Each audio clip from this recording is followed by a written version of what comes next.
Welcome to Legends of Grayskull, the podcast that dives deep into the mythology of Masters of the Universe, with your hosts Matthew Dooch and Sean Scavana. News, reviews, remasterings, and more are just ahead on Legends of Grayskull. Alright, hello everybody, and welcome to, we're going to say Legends of Grayskull, episode 93, because that is a screen that I put up, and that's what we're doing. Is it Legends? Is it an off-world? I don't know. You decide. I'm here, once again, Matthew Dooch. We got a full house tonight, folks. We ain't got time for the full introduction. I got Sean in the middle, making a Matt and Jesse sandwich. Jesse Arnold on the other side, the bread to Sean's meat. And down below us, we got a couple hitchhikers from the south. We've got the wonderful Curtis Ackerman and Will White, Billy Beige, the Beige Bomber. How we doing tonight, gentlemen? Oh, well. We're going to make it legendary. That's Legendary. The Beige Bomber. I will say, just a little pre-warning, this one might go a little more R-rated than our usual episodes, so, yeah, this is probably not going to be the family-friendly episode. Buckle in, lads. We're going to have some fun. Shiver me timbers. Yarp. Yarp. Yarp. Ooh, a dog. Yarp? I think. Is that a dog? Yeah. Or it's either a dog or a skunk. Oh, It's a gremlin. There we go. Oh, it is a gremlin. Yeah. It's like Fuzzmonk. he's like 2 steps away from Fuzzmonk. Yeah. Just with that look on his face. What? Where? Yeah. The call of his people. Mm-hmm. I don't think I've seen that many in person ever. Oh. I've never seen Hey, one. that's what he liked. What are we doing here, Matt? What's going on? I'm letting you guys roll. Because Oh my god. I got left LegionsCon behind. 2022. But yes, Oh, right. you guys all got to go to LegionsCon 2022. Sean's wearing his nice exclusive shirt. We've already spied some fun background stuff in Billy's house. Curtis just lives in the Mythic Museum, and Jesse's in his usual nightclub with his Cabal. That is the limited edition color, I assume, from LegionsCon? No, this is from Len LaGuardia. This is just the pre-order hoodies he Gotcha. had before the show. Gotcha. Primo hoodie. Yeah, Mm-hmm. soft, comfy. It's actually a little too hot to have on right now, but, here we are. Here we made a decision. That's why I chose this. Otherwise, I would have gone the same route. Very nice. So, before we jump into that, let's talk to our guests here because we have not had them on before. So, real quick, guys, Curtis, why don't you go first because I looked at you first. Just give us a quick background of you, kind of what'd you grow up with, what brought you into Mythic, Legion specifically now, and yeah, go. Okay. I'm a big Motu guy from, as far back as I can remember. Those were my number one toys growing up. Dabbled in quite a few other lines as most of us did in the 80s. So I've got a garage kind of full of some vintage stuff, but Motu was always my number one. And, that led me right into Mythics because I was a listener of Podcasters of the Universe, otherwise is known as Legends of Grayskull 1.0. And Couldn't resist. And, they did a video one time reviewing one of the Mythic Legion tribute figures. It was the Hordak tribute, the Lord Dragul. And I fell in love. I talked to Steven. He actually sent me one of those figures, and it was on. So I kind of dove headfirst in the Legions. I've been in the line since early 21. Been customizing almost that whole time. And just recently I started working with Wolf King Customs. So about the last 4 months or so, been doing some painting with them, as well as helping running their Facebook page, The Wolf Den.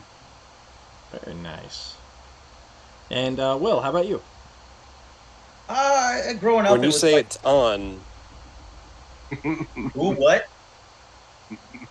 Lord. No, but it was a lot of yard is there a sales. lag? Am I lagging? You're lagging. You seem fine on my end. But it was a lot of yard sale stuff, a lot of like hand-me-down toys and things like that. Finding like GI Joes, a lot of Motu stuff. God, a lot of like when 2000X came out, that like really kind of reunited stuff. A lot of Spawn figures. Absolutely. And at the time, between that and Toy Fair, that's when I found out about the Four Horsemen some, and going through college and everything, that kind of like drifted off. But then coming back and like falling into classics a little bit, just a little bit, not like a big money pit, but then like discovering mythics for like 1 minute on Big Bad Toy Store, picking up Krona and the Skeleton Legion Builder 2. I was like, oh, these are really neat, but then it just kind of didn't go too far. Then the pandemic happened, started like going back into Motu, trying to find a podcast to listen to. All of them kind of had where they died off, it seemed like at that time, or before then. Yeah. Except Potu. Potu is there, and that kind of started going like and then they started talking a little bit about like Travis on there. Yep. Mythic Legion, Corn Boy a little bit, and that led me to why my wife was going to kill me. And then through the pandemic was listening to that, and then like trying to find some of these older figures on eBay, and then like actually getting in a pre-order with like the Alithia wave, like heads up there, and then catching up and just Facebook groups, memes, whole bunch of BS. And then I ended up going to LegionsCon, an intern for a day, piggybacking on Curtis, and it was fantastic. And I'm just like, there's so much more I can be doing, and I'm like, God, I gotta start doing stuff again. Not literally piggybacking. That was my question, and I wanted to see pictures. No. I literally piggybacked on Anthony Halseal, though, putting up Lynn's booth. I was like, give me a piggyback ride. And he was like, really? I'm like, yes. And that was a very proud moment, running in between Walter and Eric Treadway going, I am Master, he is Blaster. I think I made an impression before the power bomb. So. Yeah. Okay. That was after the power bomb. It's all a blur at this in the point. floor. Oh my god. So, guys, so we got caught up here, Curtis and Will. How did what was everybody, well, first of all, this was everybody's first LegionsCon, right? No one went last year? No, Jesse Me and I and went Will last didn't, year. but Jesse and Sean did, Oh, right? Jesse and Sean Yes. did, didn't you? Yes, we did. Is it first one? We did an episode. Yeah. Again, I wasn't there, so it means nothing to me.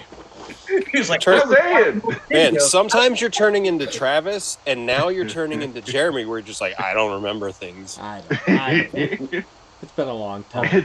It's kind of like Christmas Carol throughout the night. Different versions of my wife is going to kill me.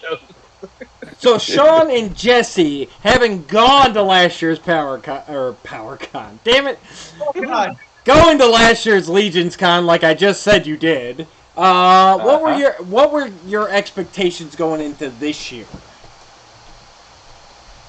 More. Like, I don't know. It's like you go to McDonald's, Yeah. you order a fry, Sure. like your meal, and they're like, do you want it regular or large? And you're like, sure, I'll take a large. So it's like, you know you're going to like the regular size, but then the large just has more fries in it. So it's like, it's not really a surprise, but it's more. It's more of what you love. I mean, now, I'm but not... really for you, Jesse, I mean, correct me if I'm wrong, but last year at this time, you went to LegionsCon, but you really didn't know, like, the Horsemen necessarily, or you haven't even discovered, like, the podcast yet, like Wig Tickum and all that, had you? No, Sean had talked about them, but, like, it was kind of like white noise in Right. my ear, because, like, podcasts were like, people talking. If I can't talk or participate, I'm not interested, and that's why I listen to some of these things now, is because they do the live things, and it's a little more interactive. But, Yeah, so he was talking about excited to meet those guys and, you know, all these names. I think the only names I knew going into it were, I was like, what's a corn boy?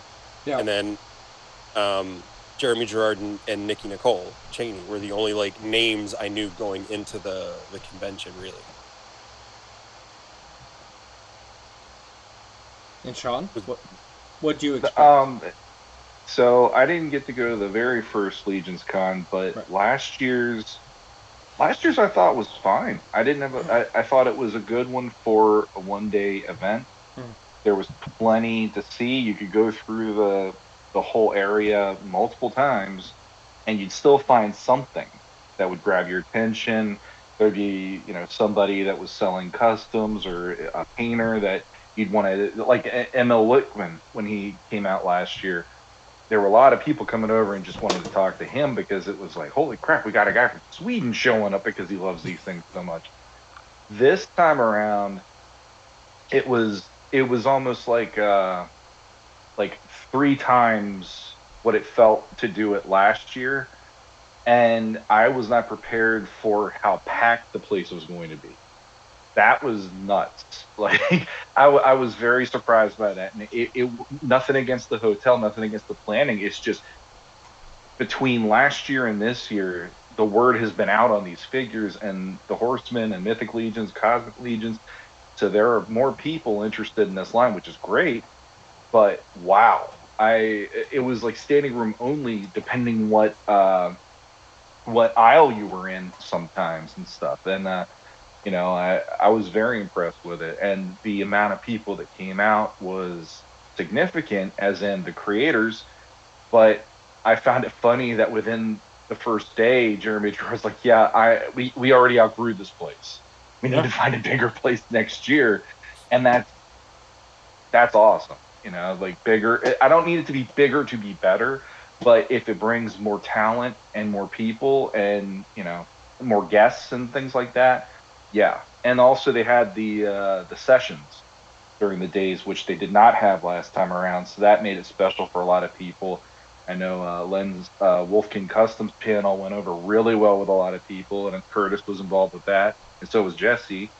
And like even the My Wife Is Gonna Kill Me had their panel, and Nate had a panel and all that. I mean, it was definitely more of a convention. The last one felt more like it was a family reunion.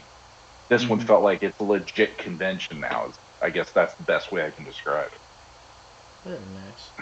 And Will and Curtis, having not gone before, you know, what were you hoping for? Especially going your first time, and you're a bit more involved, like with the Wolf King Customs and all that.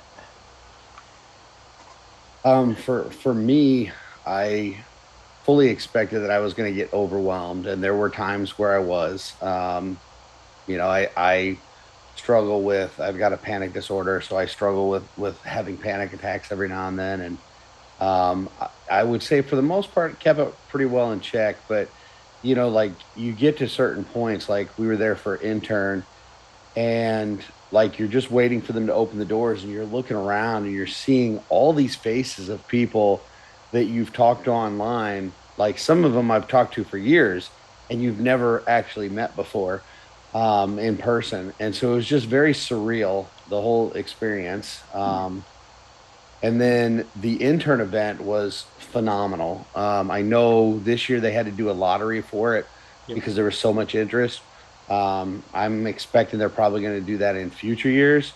Anybody that hasn't done that, I would, you know, really strongly encourage you, if you're interested in these figures or this line or even the Horsemen or just toys in general, I would encourage you to sign up for it because it was amazing. They did a tour of their facility, which was really cool.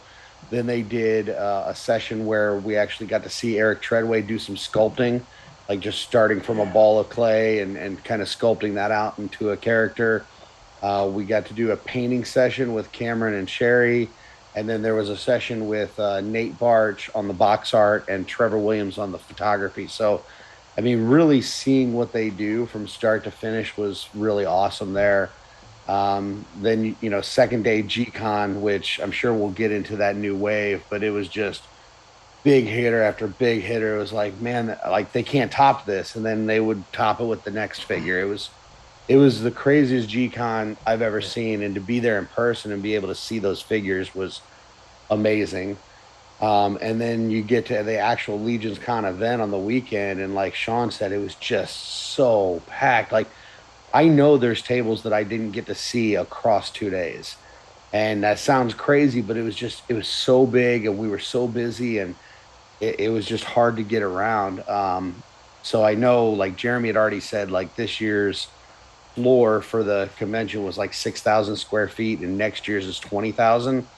I don't, and he said that doesn't mean that he's adding that many more vendors, but I think they just need to space it out a little bit more and have, he's talking about, I think, changing the floor plan a little bit. So I think that'll help out a lot. But there was so much great stuff there. And, I'll get into some more of kind of what my expectations were for Legion's Con as we go. But it blew me away. It was nothing to what I expected. Yeah, for me, it was like just Legion's Con itself, not even talking about intern for a day in G-Con yet. Like just the 2 days for Legion's Con there was so much going on. It was overwhelming. Like he said, there was tables I never even got to. Like I was posting stuff on Instagram, talking to people and everything. Like if they had like their own kind of toy line going on, like Matt Rod or Jason Bienvu, even like Lay Tank Studios, where they were doing their own like heavy into customs and like the troll stuff and everything. Both days I was bolting around, taking pictures, all that stuff. Still did not get everything. I was making sure like Eric Miller had like his customs, the Wolf King table on the opening night. Didn't even get to go by there and look at stuff. He was right at the corner, didn't even make it. But there was, in the breakout sessions, I made one breakout session. It was, my wife was going to kill me one, but it was like, oh, make sure this gets over here and get like that. There was so much going on in 2 days. Like, if there was something you want to do, you had to plan for it. You had to be sure you're going to be there. But like you were not going to be bored. There was not a free moment to be bored. Always something just to keep your attention to everything. Wonderful. Very nice. So let's back up a minute here, because I think I kind of glossed over. So now you, Curtis and Willie, you guys went the planes, trains, automobiles route to get to Legion's Con, correct? Yep. Yes, you did. So if you feel comfortable sharing your home location, feel free. But about how far of a drive did you have in total?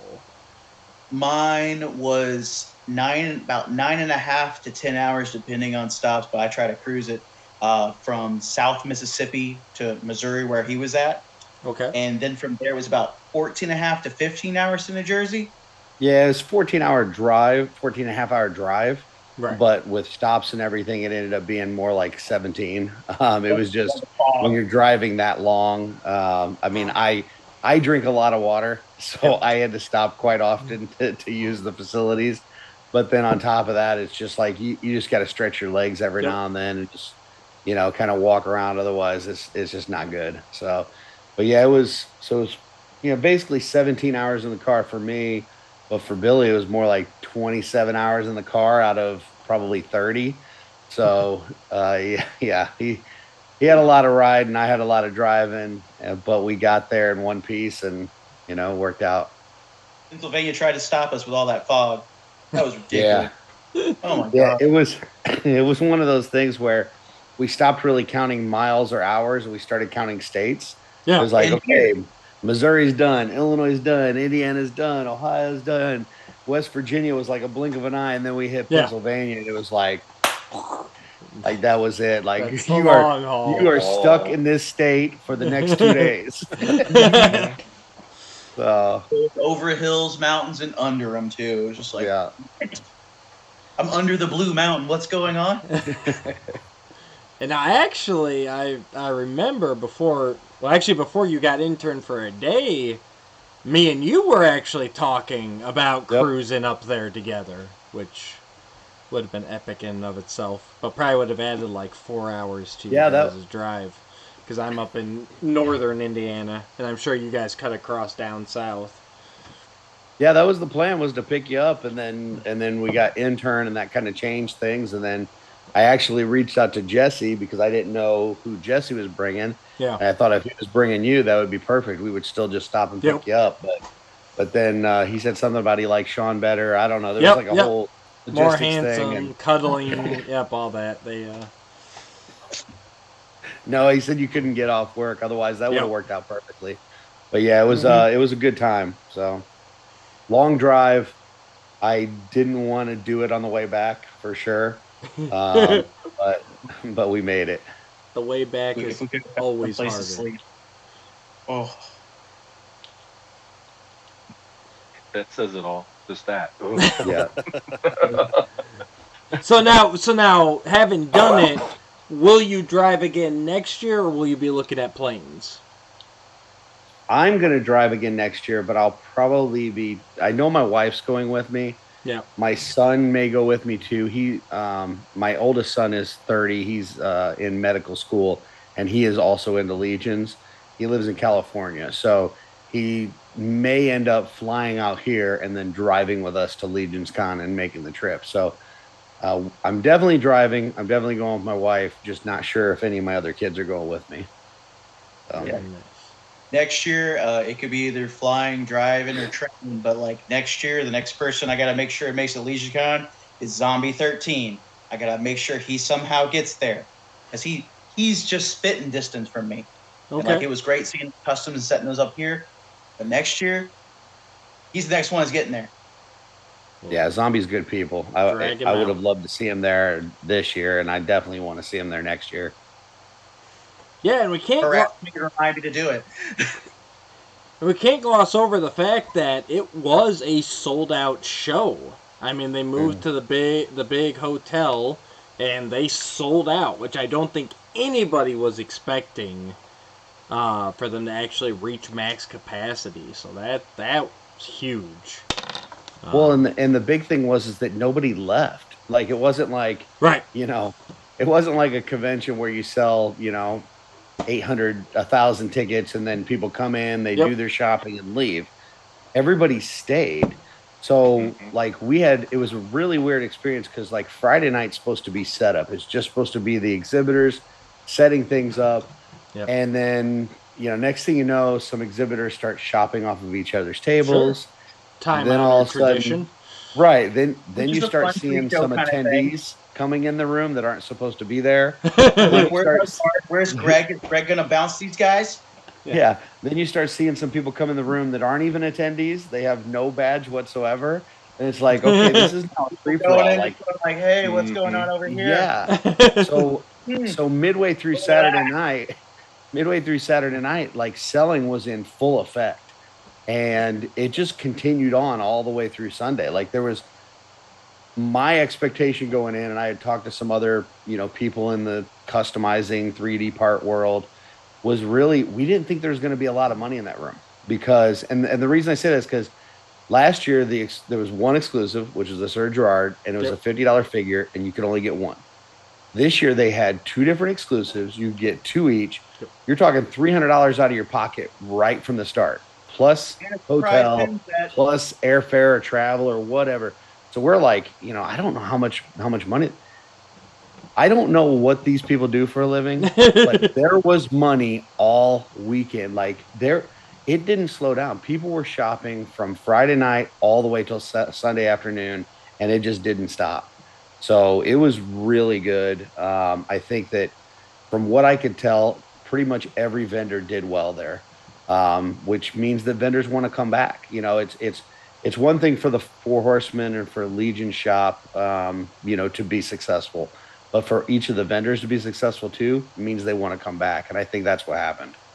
We were kind of making guesses that when Sunday came along, that'd be like where it starts to tail off. That's where it's like, okay, if people aren't making money, they're gonna start slashing prices, or tables will be empty where they moved out. Like, okay, go ahead and get hit. No, just this jam packed, ton of people. Honestly, if it didn't have where there was like actual badges given, I'm sure it would have been even more people. Like what was it, the PowerCon? Well, they had tickets there at PowerCon too, but what was it, the previous? Well, I guess it was LegionsCon last year, where just people just kept coming from New Jersey ToyCon just in there from the tickets and sales from that, just kept going and going. If it was like that, it would, that floor, you wouldn't be able to walk in the hall, like the lobby. It'd been packed. Yeah, I think the difference here with the way that they ran the event this year was everybody was in there for the Legion's parts. So it wasn't, there's certain shows, and I know Len talks about this a lot. There's certain shows that they do, whether it's Solo Con or Toy Con, where you're having to educate people on what Mythic Legion line is, what the Four Horsemen do, how the bodies pop apart, how you can mix and match these things. Legion's Con is not a convention where you need to do that. Everybody knows this stuff. They're here to shop, and it's just a matter of giving them what they want. Some people are looking for dios, some people are looking for spell effects and lights and painted heads and full customs and unpainted parts. Whatever you want, it's there. And you just got to find it. And the people going there, they know the names. They're like, oh, it's Anthony House Seal and the Toy Forge. Oh man, it's Lynn LaGuardia and the Wolf King Custom Crew.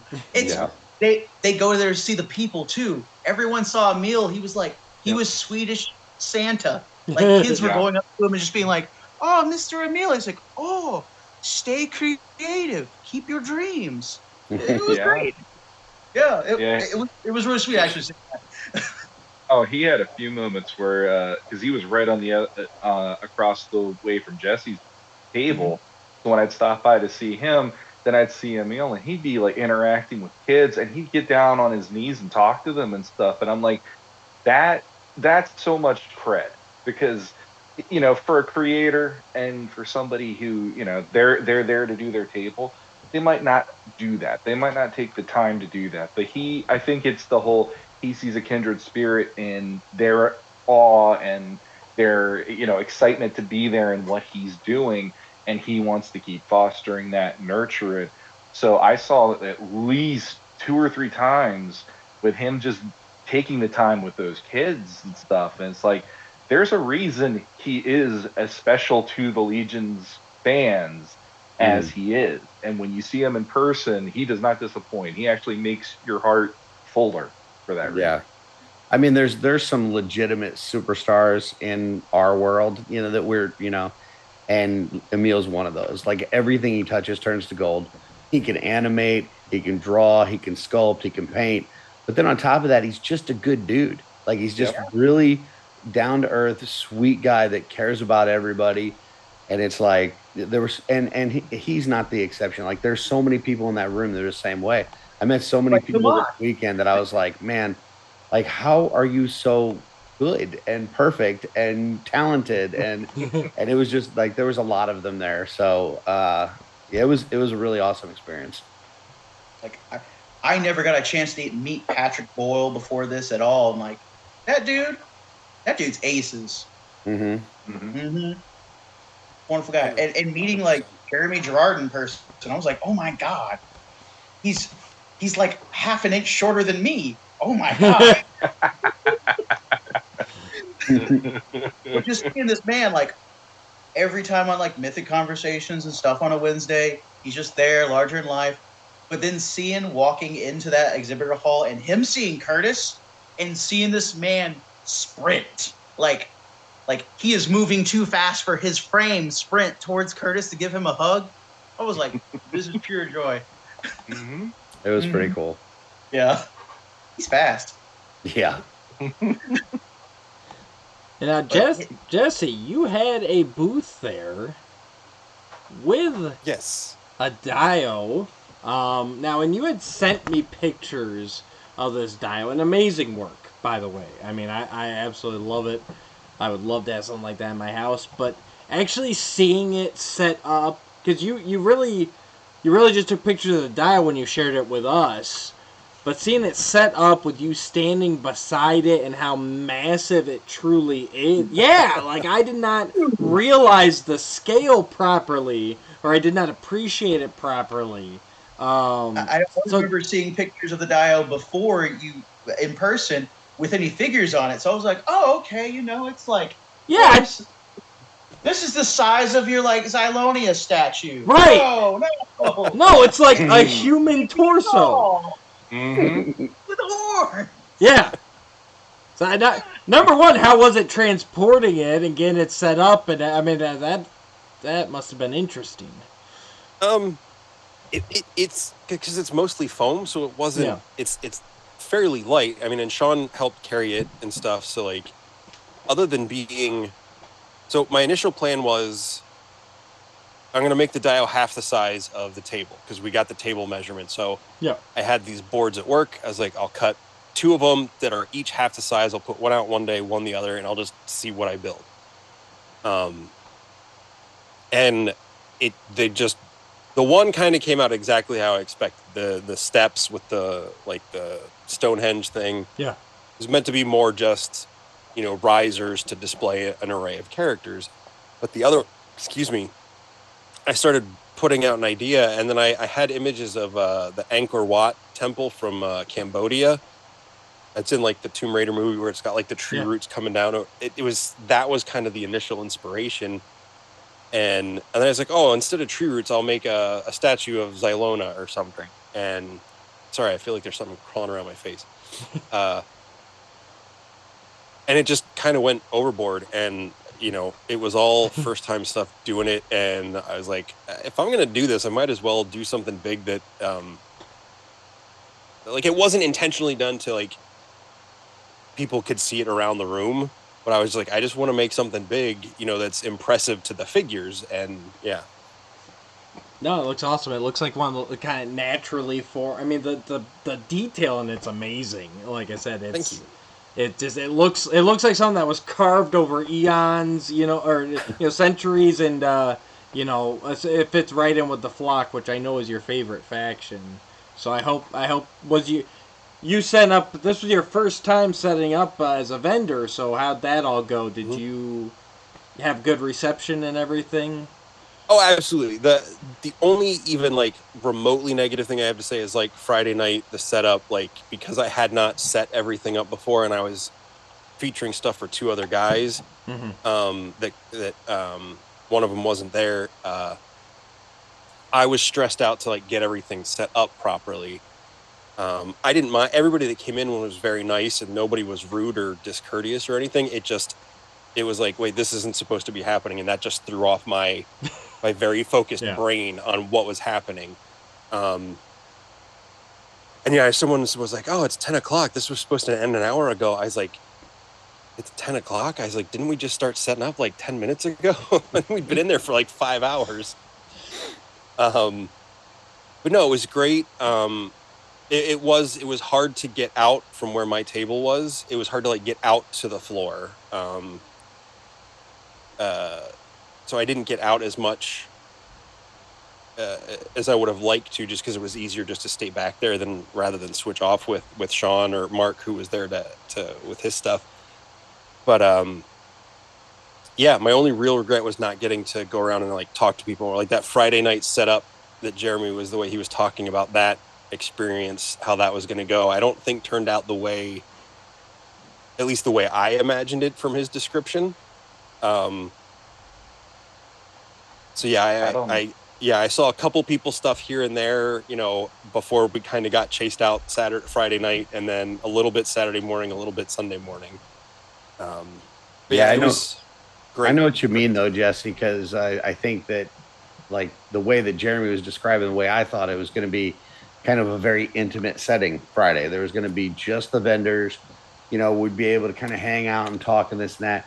And then all of a sudden, next thing you know, there's, 500 people in the room all trying to shop while you're trying to set up. So it was a little chaotic, and I don't think that was the way that it was intended. But, it is what it is. I guess when people want their legions, they're not going to be stopped.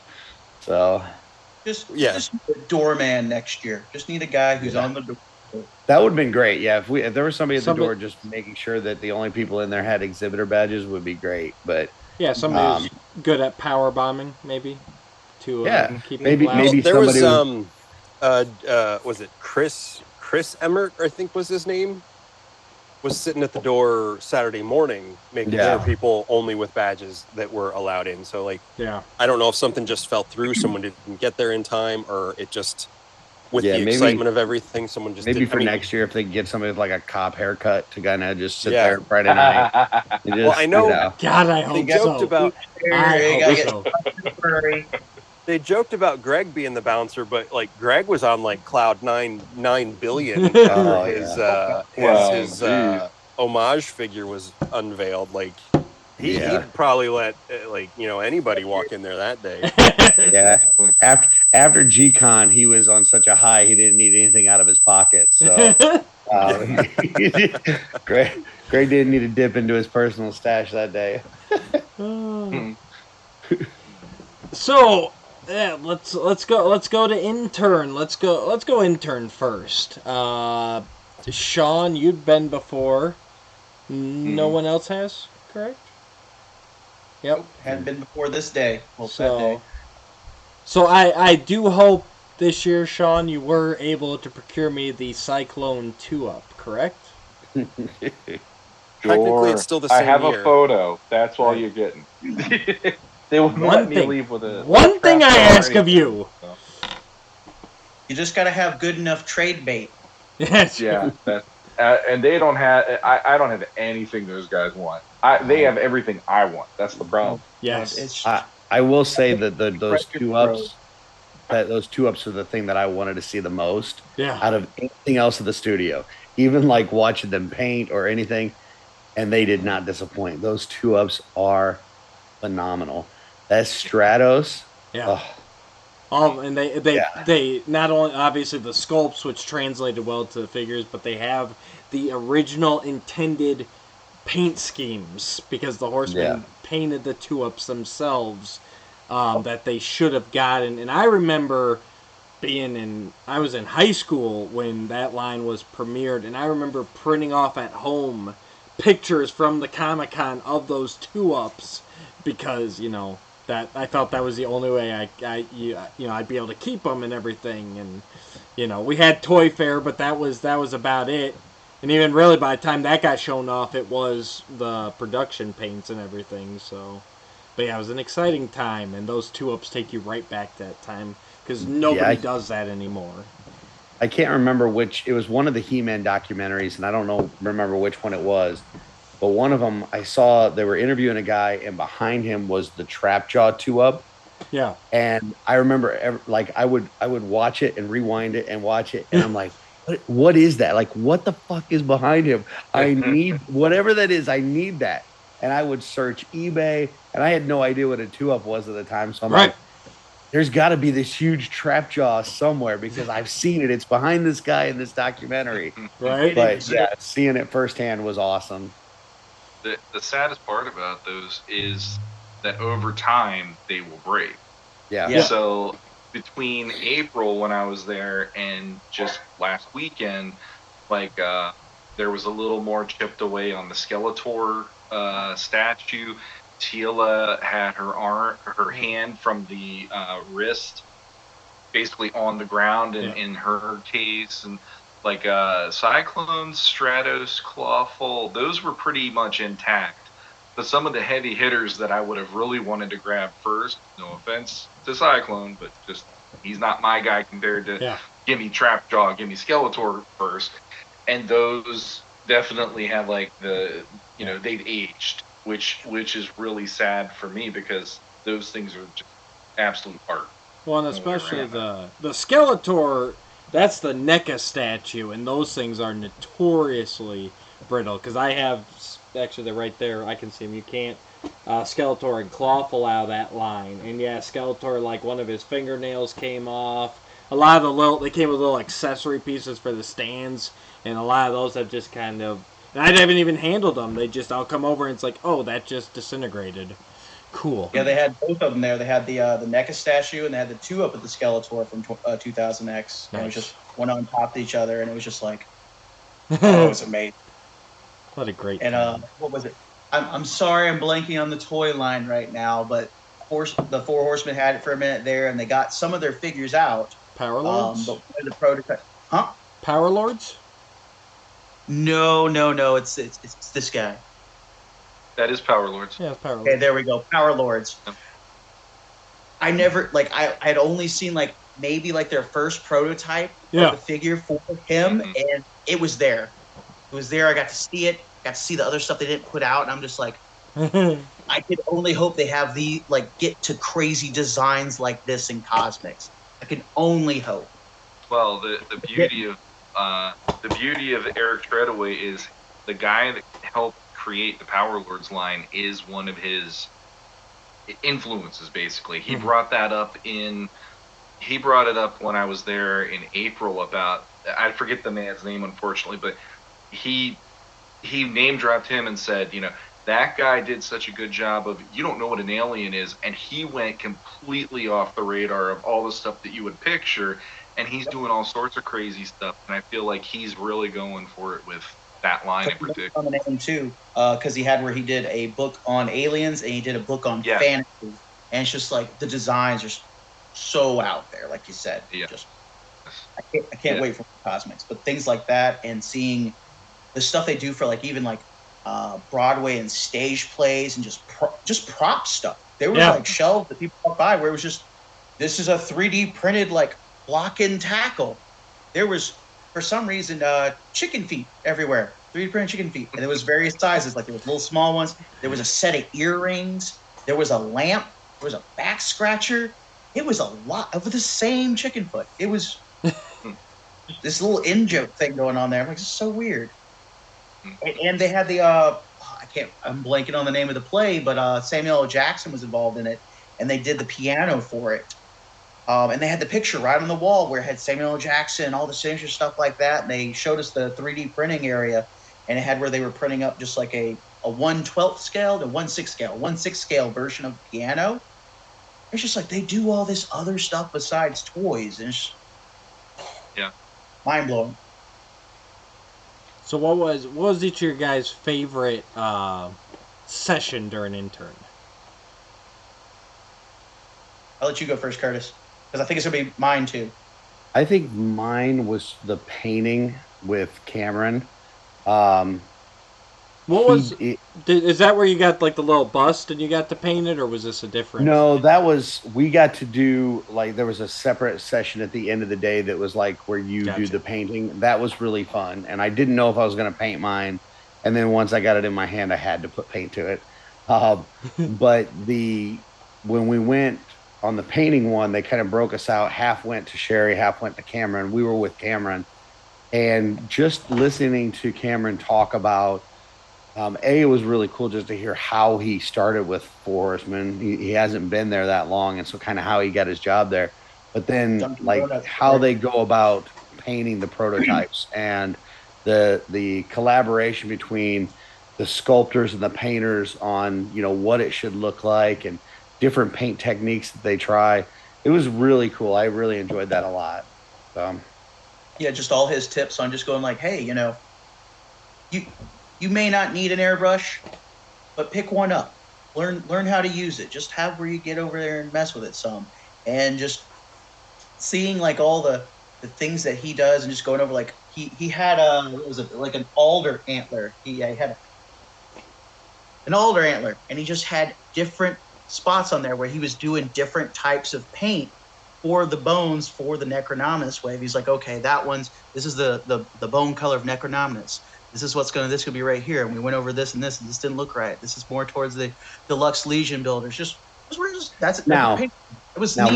we don't all have an alder antler just laying around that we can use for paint samples, but the technique is still sound. If you've got some sort of whether it's an old toy, whether it's some fodder pieces, whatever, basically just try different painting techniques on it. Whether it's laying down a base and then doing a dry brush over it, or doing a contrast or something, and just see what different things look like.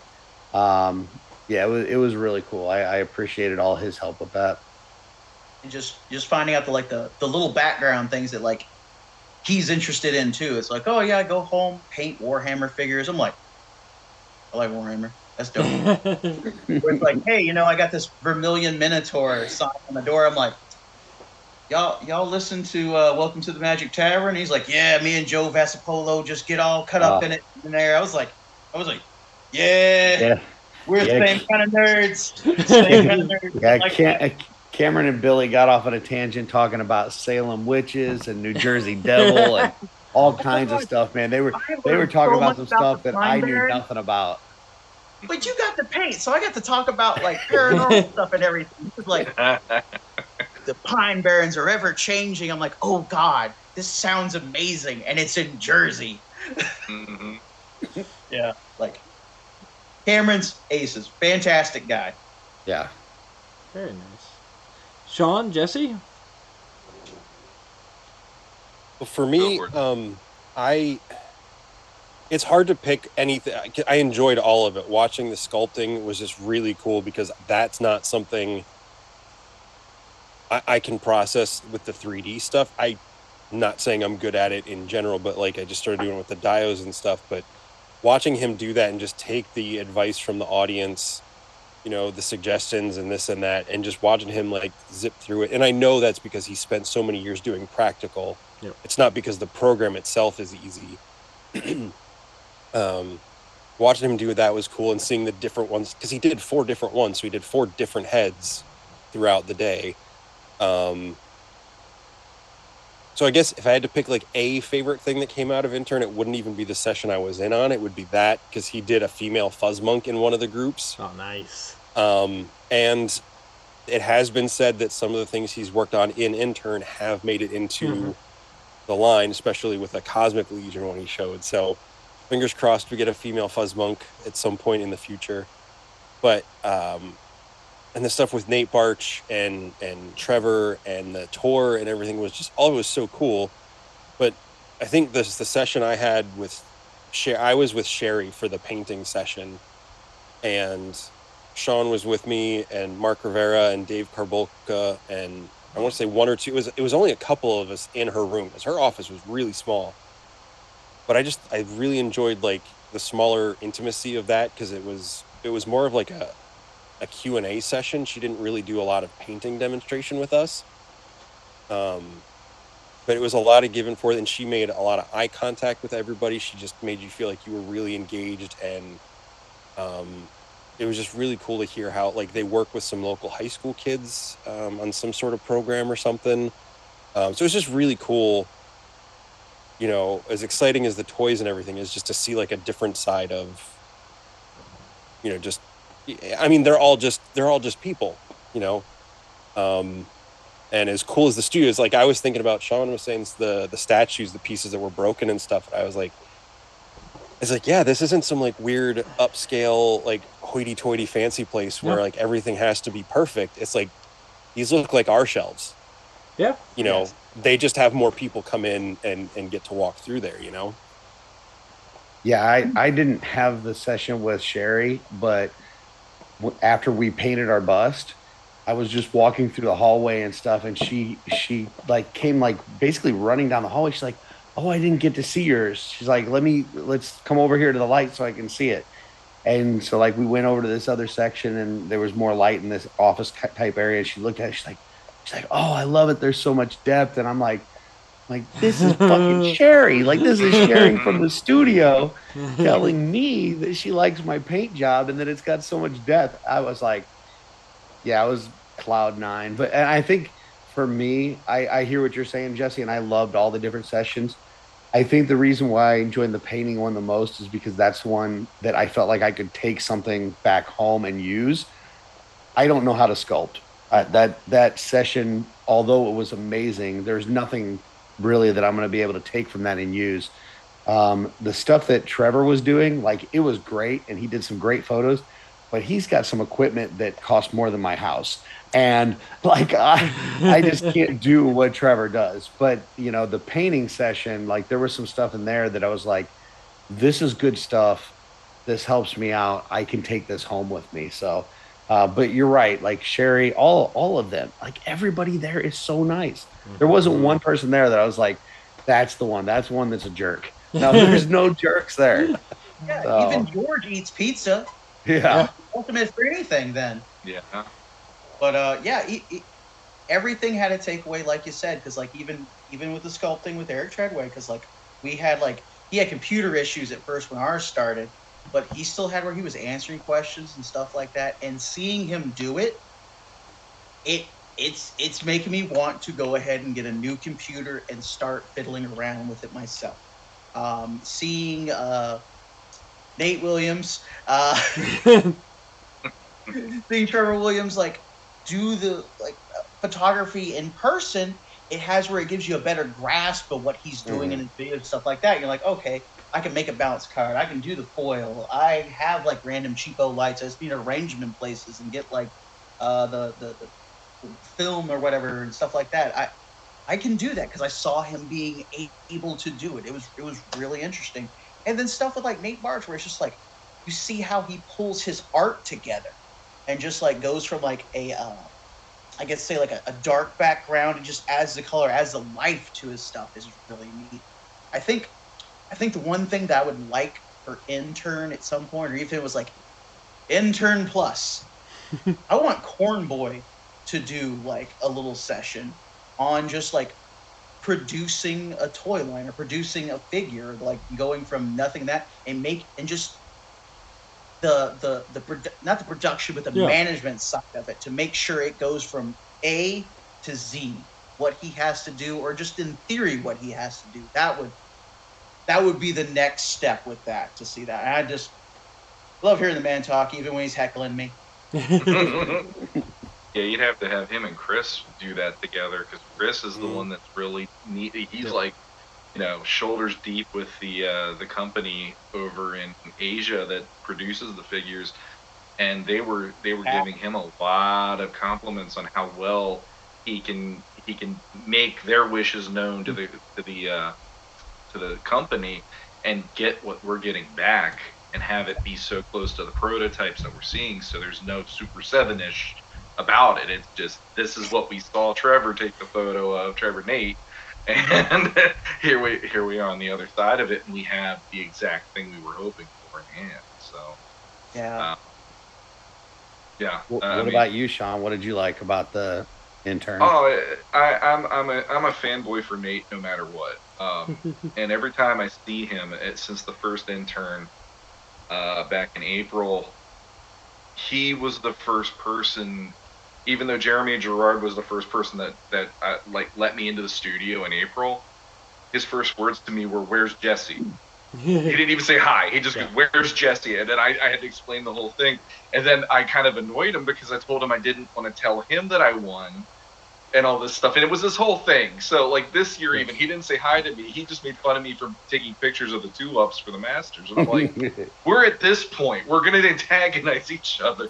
But with Nate, the minute I see Nate, he has the biggest smile, and he doesn't even try to shake my hand. He just hugs me every time. And we were talking even at LegionsCon after hours, and he just let me stand there for a half hour to talk to him about stuff and get some questions answered, and he was willing to look at some of my work and all that stuff. He's like, "You're not bugging me if you want to send me some things to critique." And so like everything about this trip usually is Nate is such a humble and just freaking good guy. Yeah. And for somebody like me who I've been directionless with a lot of things for 20 years since high school, and I feel like this is me finally going, hey, put yourself out there, do something with the thing that you at least have a grasp on, just, art in one way or another. And Nate just makes me feel like, yeah, you should keep doing this. Like there is it's like that's a motivating factor on top of the community itself, because that's been great as well. But I just like seeing that because I understand what he's doing, even though I don't do exactly what he's doing. I do production, I do graphic design. So when I'm seeing him do, I'm like, it's just like what I do, only you're doing the awesome stuff and the production, where I'm just getting a stock photo, throwing some edit together, and boom, I'm done. And then I can walk away from my computer for the rest of the day. So he's living the dream that he gets to create that and produce it and get it printed and all that stuff. So I always enjoy that, but I really am still impressed with within an hour, Eric Treadaway will give you something on that ZBrush that you're like, that was literally a ball. And now here's this character, and it's got, he'll even give it like some character, some there's always something where you're just like, you cranked it up to 11 on that one, and you didn't have to. That's awesome. So, yeah, So either one of them. one of the things that I really liked about the Nate session is he kind of went into the cosmic Yeah. package art. And so, Dooch, I know you weren't there. No, I don't mean to keep rubbing it in, but you do, but that's okay. Just a little. but as a Motu guy, like, do you have Yeah. any mock Motus from vintage mocks? I don't know, just because I'm poor.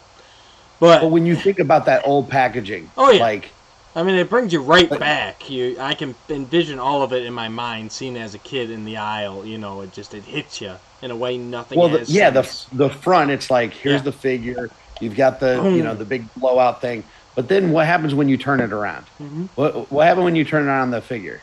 You had all the other figures, right? All the So other you could figures, kinda you had like- that action scene showing how he fights, who he battles. Yeah, it's everything. It's the story without any words or anything. It sets you up to play. Yeah, so he's showing us the cosmic box art, and as of when he was showing us, the plan was to put the other figures on the back of the box. So like almost like that little checklist that we had Yeah. in the 80s. Where it was like, okay, I got this one, but I need to still get this one and that one, and you Yep. can X them off or whatever.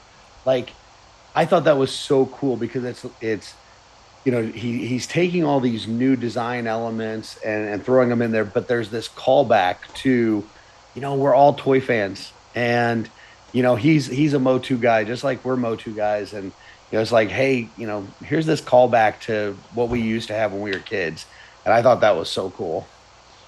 And I mean, like on all the Mythic Legion art, they do have it similar, but but different. not quite Yeah. there. And that's what I was Yeah, about but to say. this was like, I like that they're really like they could have easily with Cosmic Legions they could have easily done mythics in space, Yeah. but they are really taking their time to be like, yes, it's the same figure system, but they're really their own thing. Even with the storyline and everything else, and now with the packaging, they really like we're not just going the cheap way out that we could, copy paste. Now instead of the 4 horsemen, there's for ancient Alien aliens, And yeah. it's just like this. Yeah, no, it has where it's like it's this more character-driven, smaller thing going on there and building from it. And I really like that with Cosmics. Mhm. we did when we were in our painting session, we got to see kind of the paint samples for the Sphexians, and let Yeah. me tell you, people are going to be blown away. If you didn't order enough Sphexians, Yeah. man, you're gonna be kicking yourself because these things are Sexy. amazing. They are Sphexians. They are sexy Sphexies. Sexy Yes. Spectian. Sextian. That's it. Together, I'm just like I can't wait to pull them apart. The one thing too about what Curtis was talking about in the packaging that I thought was really cool is they're doing something completely sidestepping what Legions is doing or Mythics are doing for Cosmic, because now when you get a Cosmic figure, you can basically have like a bit of a diorama behind the figure now. And that's a whole different thing compared to with Mythics, you just have the imagery.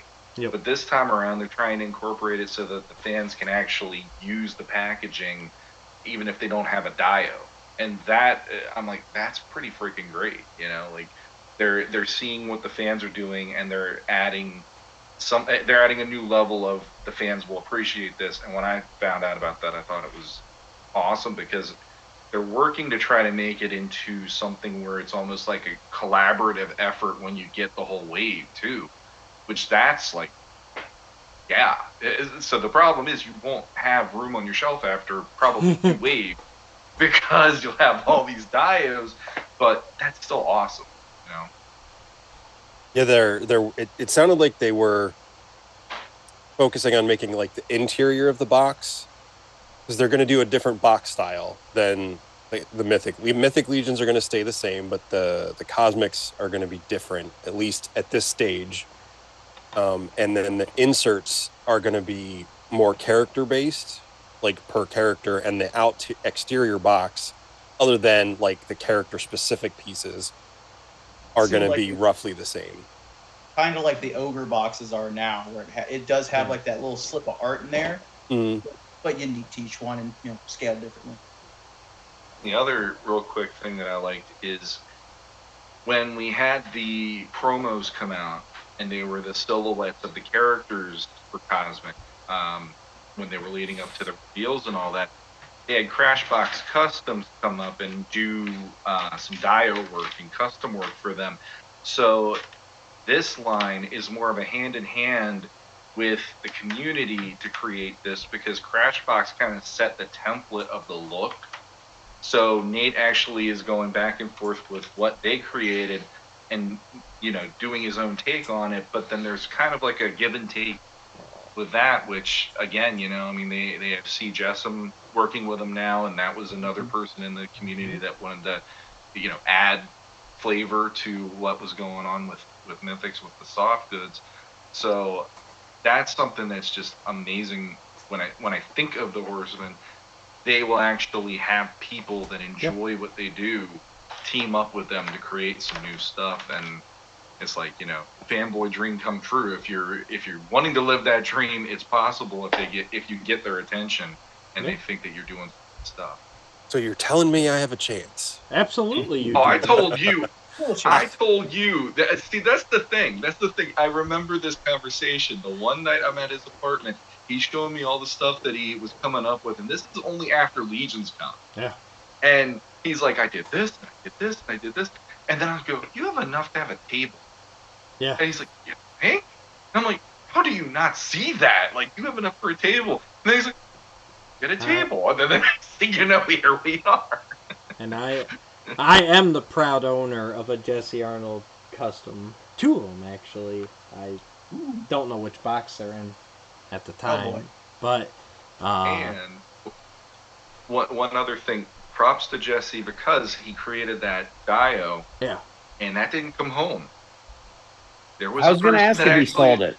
He somebody other than me got it? You were supposed to say that for somebody, yes.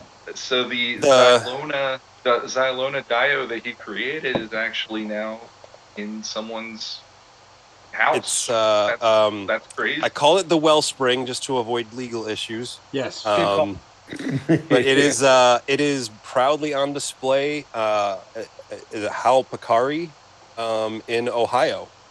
Nice. There you go. Lucky son of a... First time out, and he knocked it out of the park right there. So next year, you need to make 3 of those. Yeah. One for me. One. And they can stack on each other. And you can sell them. I like it. I'll make a 3 feet by 2 feet Detolf on my table. Stack it 5 high. Yes. Speaking of that, did you guys see that apparently Nate Barch parted with his banners at the end of the show? Yeah. Again, I was hearing that beforehand. Devils. Because Len actually printed those up. Yeah. And I know they were kind of having some discussion on, hey, do you think anybody'd want to buy these? And Len was like, yeah. So I think that was kind of the plan from the get-go, that he would kind of sell those at the right price, and it did seem like people really enjoyed that. God, it's amazing what Lynn does with all those signs, because like going down the hallway where it was like the Furious Four and like the Unknown One and all that, just going down through there, the Cabal sign that was stand up. Oh yeah, all that's Lynn. Lynn makes all these signs, and he's an amazing dude for doing that. Yeah, I don't think people realize how much Len actually does and gives of his own. Like on those sweatshirts, like he put that thing out there for the sweatshirts and didn't, pretty much for us big guys. If you go to order something, that if you have to order a bigger size, typically you have to pay more money. Yeah. Len didn't charge more money. He said, here's the standard price that I'm going to put out here for these hoodies. And then all of a sudden, a bunch of like 4X orders start rolling in. And he's losing money on these things, but he doesn't care, because it's the Cabal, and he wants to do it for him. And he's printing out a Nice. bunch of signage that he gave to Walter to hand around. And he's printing up these banners for people. And it's like, you know, he made his sister made cookies that he gave to the Four Horsemen. Yes. Like Nice. Len is the most giving guy that I've ever met in my life. And so that's, you know, the reason why I'm so attached to Wolf King Customs is because Len is got the biggest heart of anybody I've ever met. So I just want to make sure that's thrown out there because he's a good dude. Yeah. Really Yeah. is. And I think he's 100%. actually got another pre-order for the sweatshirts going right now, if I'm not mistaken. So Yes, I think I saw that just before this. Yeah.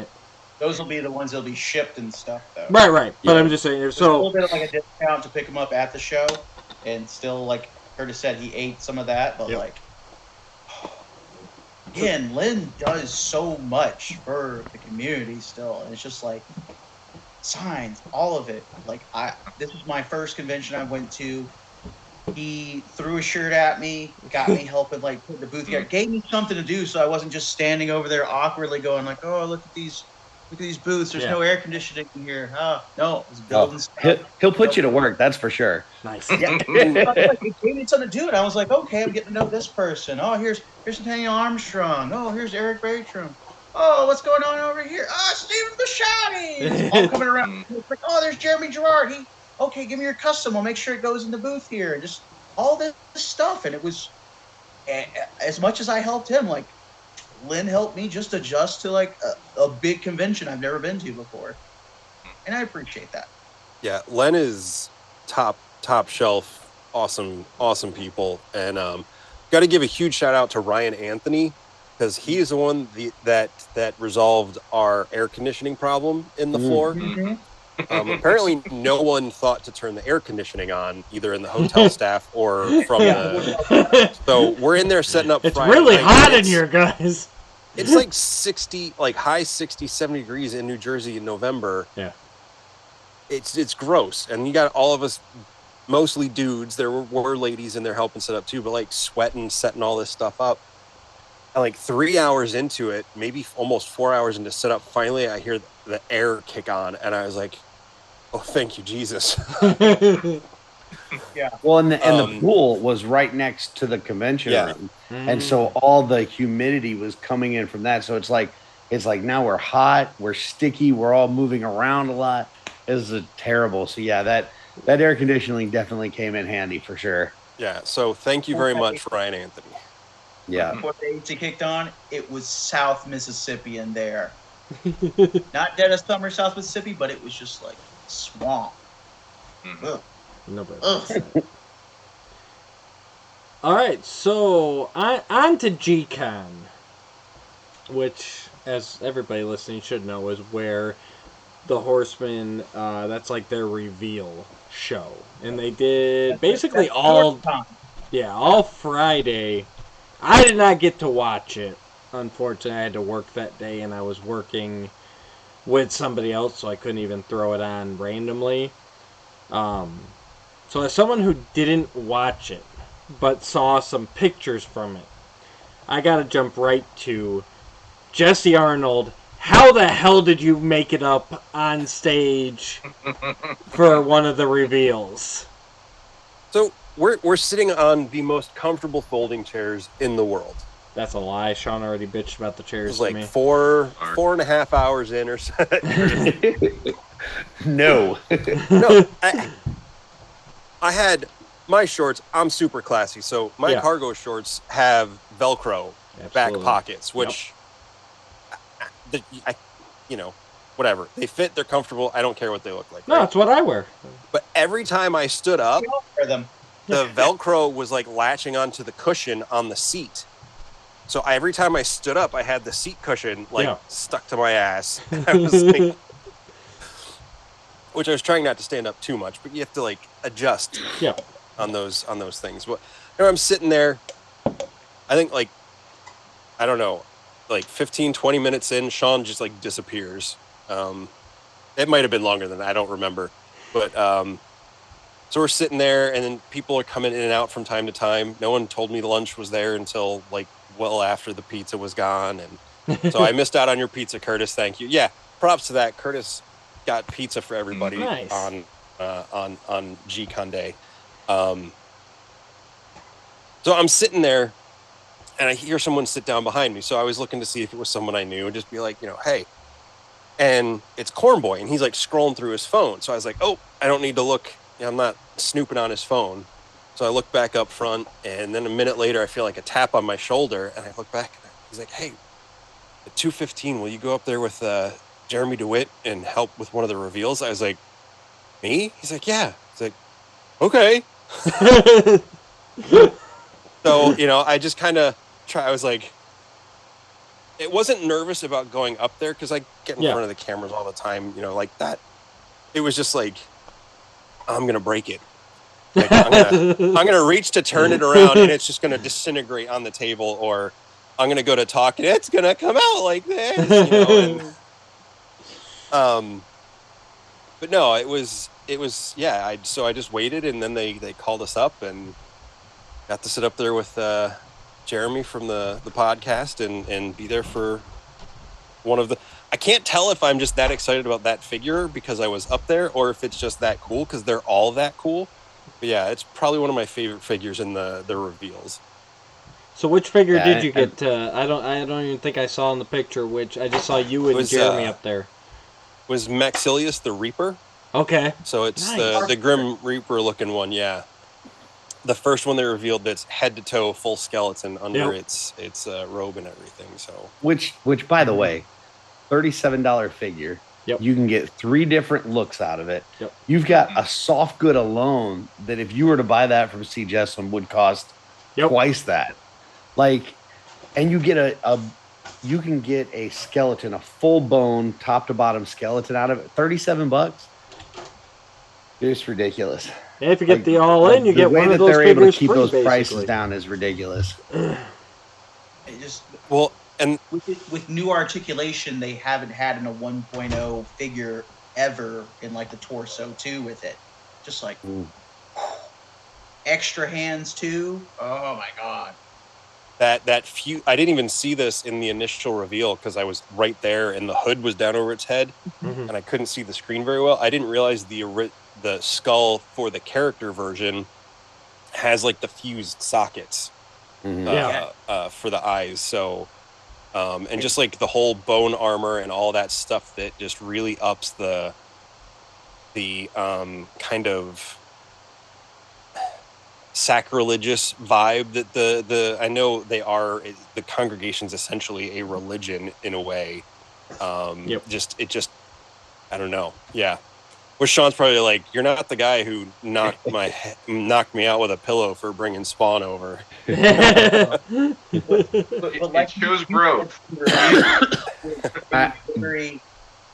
It reminded you of like with the Blood Eagle, because like the odd thing with all the Necronomicon stuff is like how many feathers are involved in like the Necronomicon designs, not even the Eartheron ones. Just like from you said, it reminds you of the Blood Eagle. Feathers, but then like in the middle there where it looks like lung tissue, like it's crazy. Yeah. To go back to Jesse being called up on stage. First of all, Jesse's a shooting star in this community, like 100%. Just and I can see the Legends of Grayskull guys have already latched onto him, trying to hang on for dear life. Absolutely. As he pulls to the top. I listen, if I can do the same thing, I'll definitely try that myself. But just to see where Jesse's gone from last year at LegionsCon, kind of really being introduced to this stuff for the most part, to where he was this year at G-Con, like what an amazing year. I mean, if there was a Rookie of the Year award for Mythic Legions, it goes to Jesse Arnold for sure. Absolutely. So, just wanted to throw that out there because this, I mean, just the content, the connections, the messages when it comes to, just it comes across Mr. Rogers like sometimes, but that's cool. It works because it's like, hey, let's be nice to one another. There's no need to get upset and hate on one another or be, jerky. Let's just be nice. And it's like, I just love Jesse so much. So I was very happy when he got called up on stage. I was like, yes, this is Out of all the people that got called up on stage, this is the one that really made my heart warm the most. I will say that is a bit of an unevenness, though, now that you point it out. So Sean gets made fun of for taking pictures of 2-ups. Jesse gets called on the stage. My introduction to Legions was Jeremy Gerard doing a whole episode of Mythic Conversations telling me how wrong I am and I should be ashamed of myself. Yeah, this is some disparity here.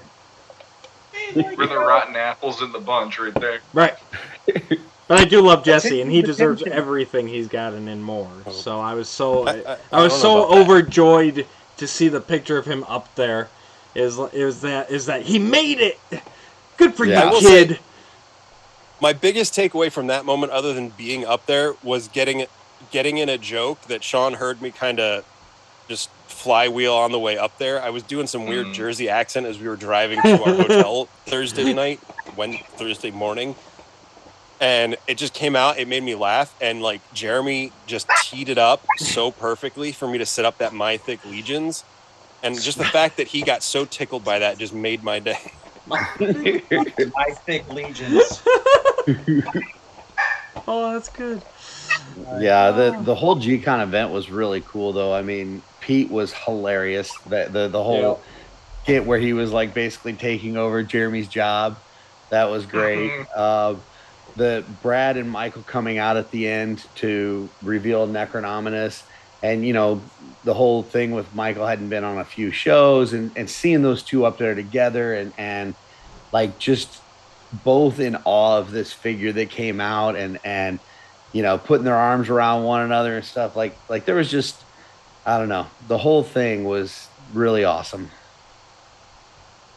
And then the figures, I mean, like they come out with that Sir Elijah first figure, and it's like head to toe brand new figure. Yeah. Like everything about it is brand new. And then it was like, okay, well, this is definitely the highlight of the wave, and they just brought it out first thing. They just shot their load right here in the first go, and then it's like, and then it's one after another, boom, boom, boom. Now look at this one. This one's got, this is a skeleton tuberculosis monster with dwarf legs and brute arms. It's like, what is going on? This is crazy.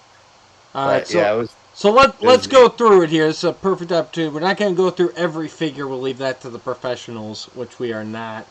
But let's just round table it. Curtis, you teed it off here. So just what was your favorite figure reveal of the wave? I'm a big Templar guy, so that Sir Elijah is that's my jam right there. I was hoping for anything Templar, and I will be ordering numerous of those. Very nice. Will? Oh, it's definitely like a three-way tie, because like it's like the oh god, just trying to say it. 3-1. Tuberculosis. Tuberculosis. Skeleton with like dwarf shins and like brute scale arms and stuff like that. That was a top like one a for good me. fit and everything. That was probably my favorite. I can't wait to pull them apart and just use them in dios and stuff like that. It's just like.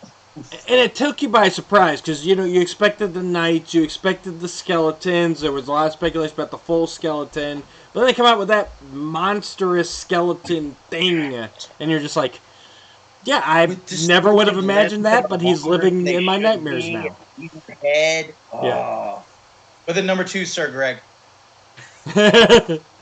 Nice. Yeah, I'm sorry, I haven't remembered the actual name of the figure yet, but it's Greg. It's Sir Greg. It's Sir Ukzak, right? Yeah, Sir Greg. I think I got it. It's Groger. Yeah, Sir Ukzak. Yeah. Yeah, it's the Greg Ogre, Groger. Yeah, which is fantastic. It's not a half giant. It's an ogre. No, it's definitely a half joint. And I actually looked at that as like a kind of like a, I have not read the bio, but I looked at it as like a Templar golem, basically. You know what I mean? Like that's... It's an ogre. Oh, it is actually an ogre? They call him one of the impure, so he's one of the green ogres. Gotcha. Mm-hmm. And I wasn't expecting that, because like, being off to the side, there was so much going on, you kind of miss what was being said and everything. Yeah. But seeing that skull, I'm like, ogre. It's an ogre. Great. Not just ogre scale. Yes. Yep. Now he's got to change his name from Greg the Brute Scale. Oh, he already has, I think. Probably. Yeah, he said he was in the process. Or someone else TMs it. All right, Jesse, what was your highlight? I gotta say the one that just really catches me the most. I mean, they're all on the same level. Like each one just got better and better. But I gotta say the one that speaks to me the most is Conobus, the horse, the skeletal horse. Oh yeah. Yeah, I'm glad that they went like full skeleton with him too, like with the rib cage and everything too, because it would have been. They easily could have done something with the regular horse body and painted it up really cool, but I like that they went the extra mile with him. Platted in bones. Just it. I was looking at pictures of it last night, and just on the black backdrop that Trevor, like, I know everybody likes to joke that the pictures don't do them justice, and I try to say they don't do them justice, and that they don't make them feel like toys. Like they feel cinematic. They don't look like toys anymore because the way he captures them. That horse, that Zeta art and stuff. Did you ever see those museum things? I think it's in one of the James Bond movies where it's the human anatomy that's frozen. The horse made me feel like something from that, and that stuff usually makes me very uncomfortable and freaky. So the fact that I'm drawn to that horse just kind of bothers me, but it's just so captivating, just the way they did the neck and the armor around the neck and the extra jaw bones coming off the side that's armor on its head and everything. It's just, and the weird wrap around the tail and everything was just it's such a cool looking figure.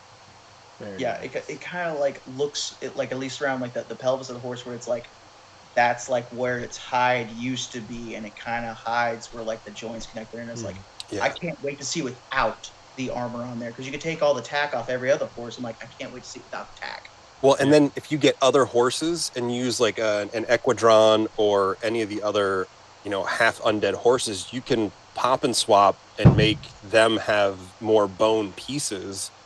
Yes. I'm sure there's limits because of the way the spine and stuff are to an extent. You probably couldn't do a whole pop and swap, but some of the from the legs down or just the head piece or whatever, there's have your skeletal Equidron. Can't wait for that. Absolutely. Oh, possibilities. Sean, who was your guy? I'm actually going to put Necronominus off to the side because it's a given that one blew the roof off the joint for so many, and I'm very excited for that figure.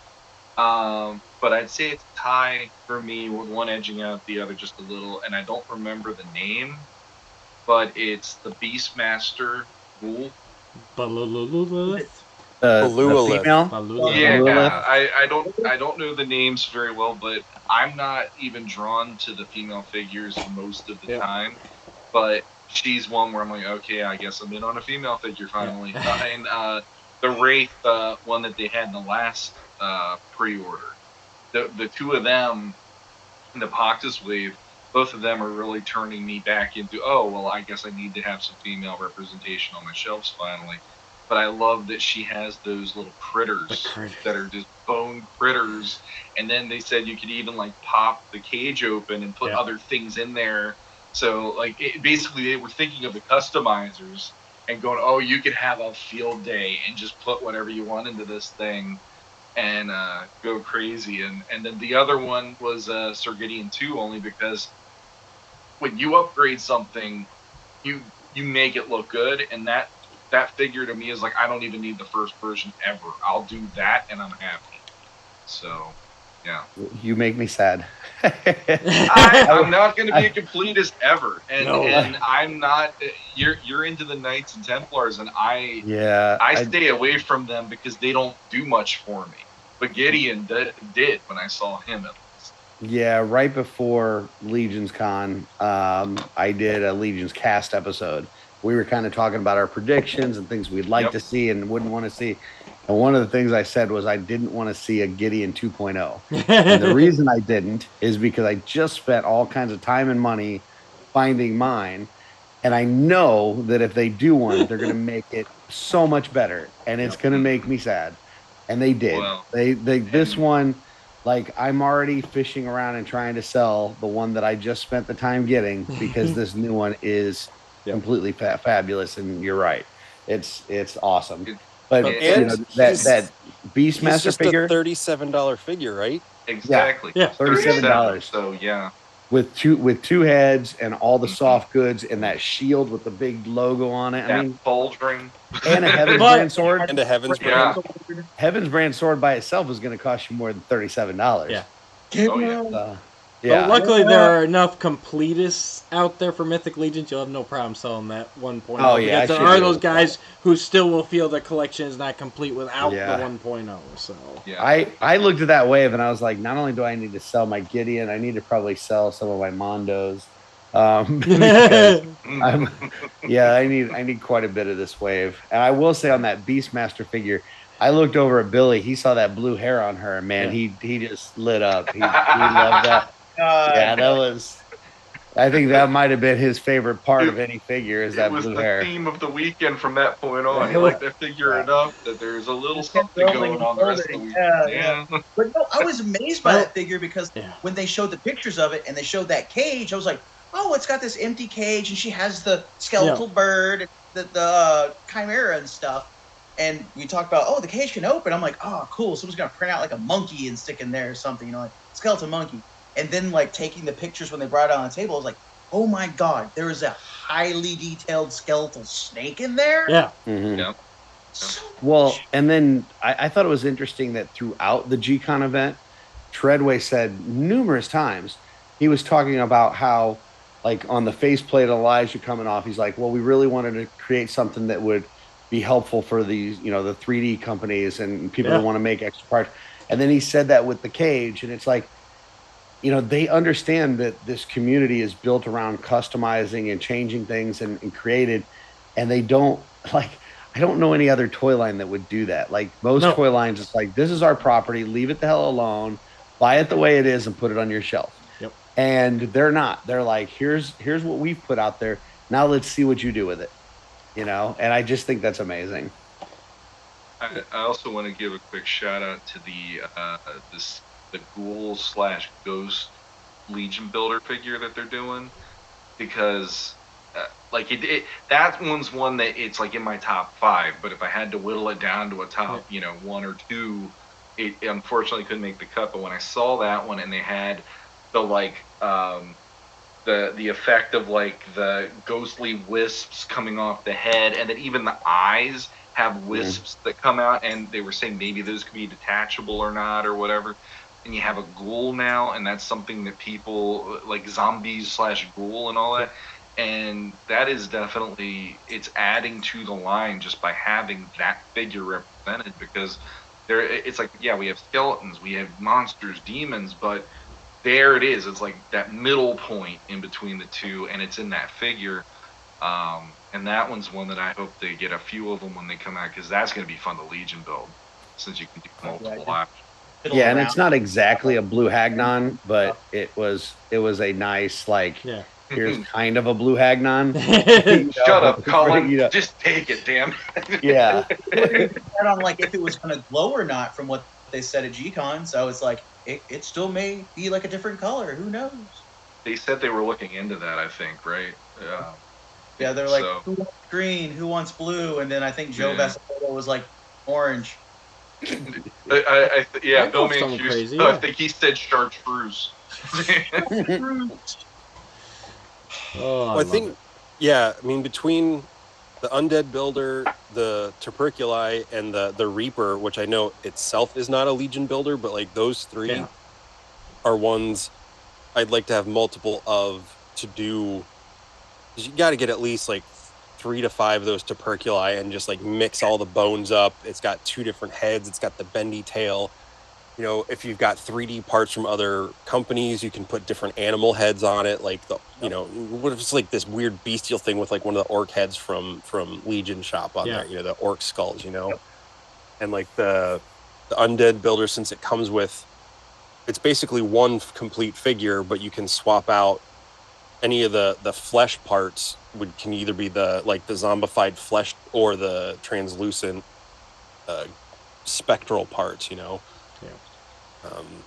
I don't know if and then all the bones on the Reaper, you can mix those with any 1.0 figure, so you can take any of your standard knight and just give it a complete skeletal arm instead of just that forearm piece, And Well, I and think it that was, tuberculosis figure says it's got the dwarf thigh bones. Oh yeah. Like any of these dwarf guys that wanted to make dwarf skeletons, like boom, there it is. Like, I think this whole wave is a customizer's dream, and the prices they're good enough that it's like, yeah, let's get a couple of this one, couple of that one, and it makes a lot of sense. And sorry, Matt, you didn't get to do your favorite yet. Sean stole it. It was the undead builder, actually. Oh, okay. That's and same reason. Like it's got so many options. I'm a sucker for translucents, and not only that, but I don't know if you remember, Jesse, but when I got your what do you call them, axolotl off Legion shop. Remember when I showed that off? And I also bought that. It was like a translucent blue like demon head. And I'm like, I don't know what I'm going to do with this, but it was cool. Oh, yeah. And then they showed off this undead builder with the translucent arms and everything. I'm like, I can literally just stick that on this figure and it's going to look amazing. So I'm going to need to get at least 2 of those. Yeah, and then, so if you get the translucent and the zombie arms, and you put the translucent on the body that comes with that, then you got the zombie arms. You can pop the zombie arms on a knight or a dwarf or whatever. So, you can mix them into your other Legion builders and make them undead. And I'm like Sean, like what brought me into Mythics was skeletons and demons. Like, and for me, honestly, like the barbarians and the knights are like my bottom rungs. I know sacrilege. I do have a few of the knights now, but they're definitely my least like interesting. I like the creatures and everything, and the monsters. So yeah, this wave's amazing for me. And then, what is it, like 4 of the figures come, the knights and bishop, the horse, correct, come with undead heads as well. So like, so now I'm like, because at first I'm like, well, I can just get like I'll get all the skeletons and I'm good. But now I'm like, wait, I could make them into undead knights. Maybe I do need the all of them. Is it all of them except Gideon, right? Yeah, I think so. Yeah.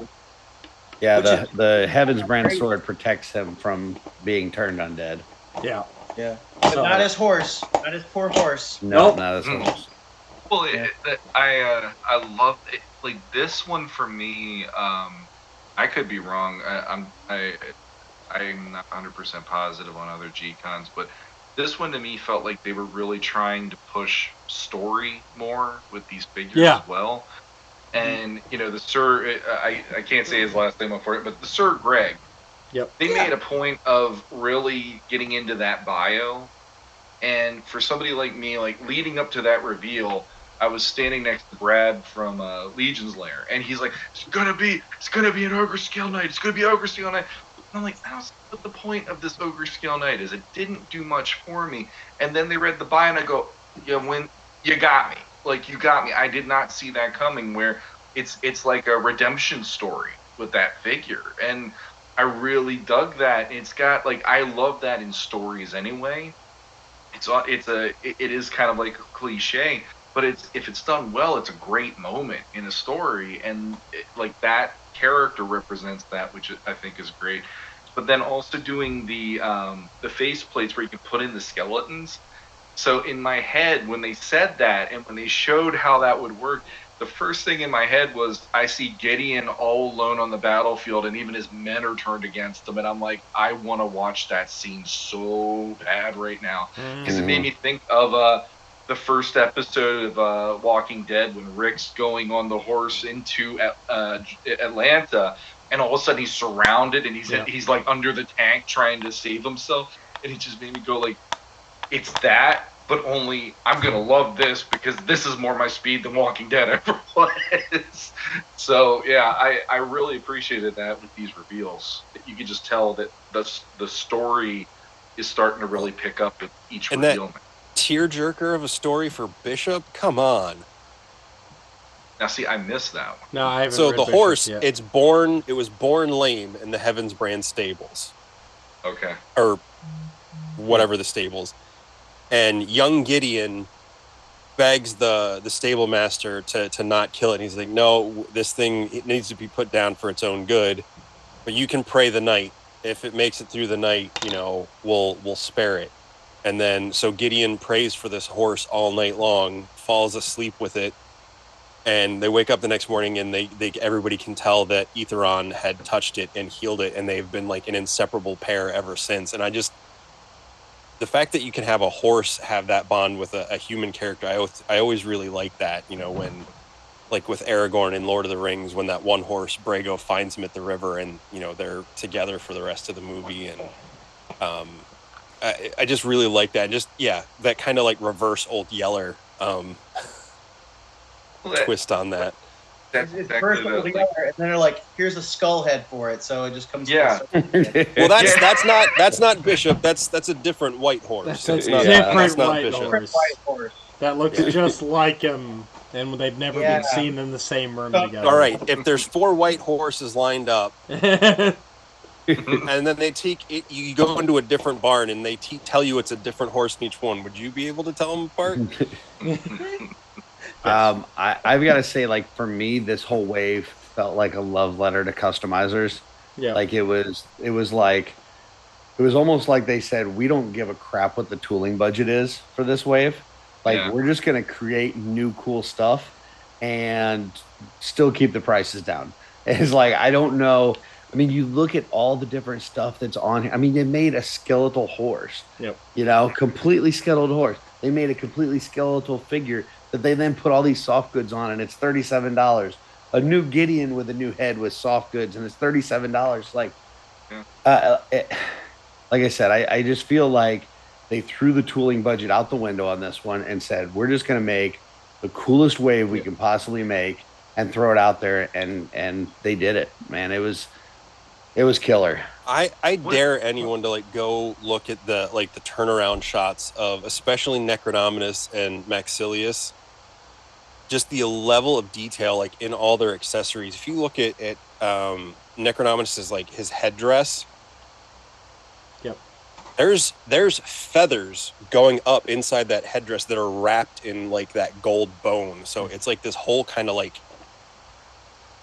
almost I feel like this is the two factions where they're most directly antithesis to each other. Mm-hmm. I think the fact that Necronominus's helmet has basically Aetheron's wings constrained within them, death trying to hold in the life and everything. And there's just so much detail in those things. I think too, there have been people who they were like, there's no way they're going to do a skeleton horse. Well, warriors. Obviously they did, but here's the thing, what gets me is, okay, so we have a skeleton horse. Why wouldn't his children be riding horses eventually too? Why wouldn't they be leading the charge into battle along with Dad?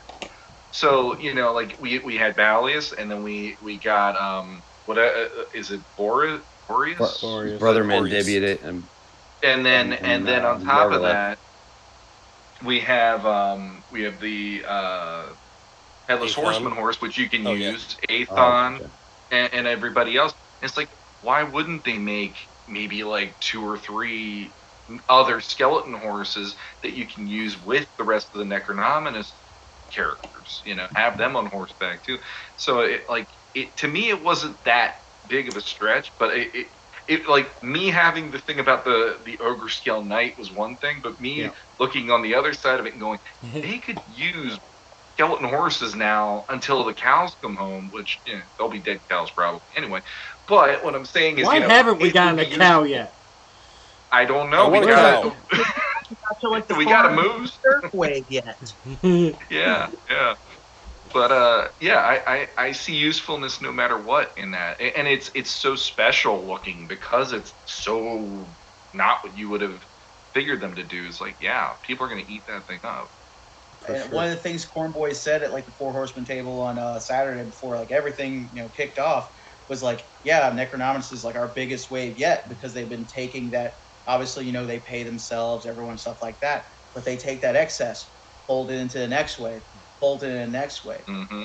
Just how big and detailed this wave is, it shows how much it's the last wave was profitable to have, where it's just like all that new tooling, all that stuff where it could just be a one-off.